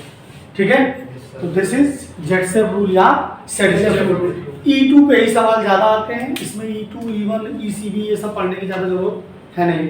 कीप इट सिंपल, MSD कहते हैं, keep it simple, focus on process. Is that clear? Process is important, result is not important. अगर आपका प्रोसेस सही है तो रिजल्ट देर से आएगा, लेकिन आएगा जरूर। और अब MSD ने कहा है तो सही कहा, भाई ने कहा, मानने का तो मानने का, भाई की बात अलग है। ठीक है।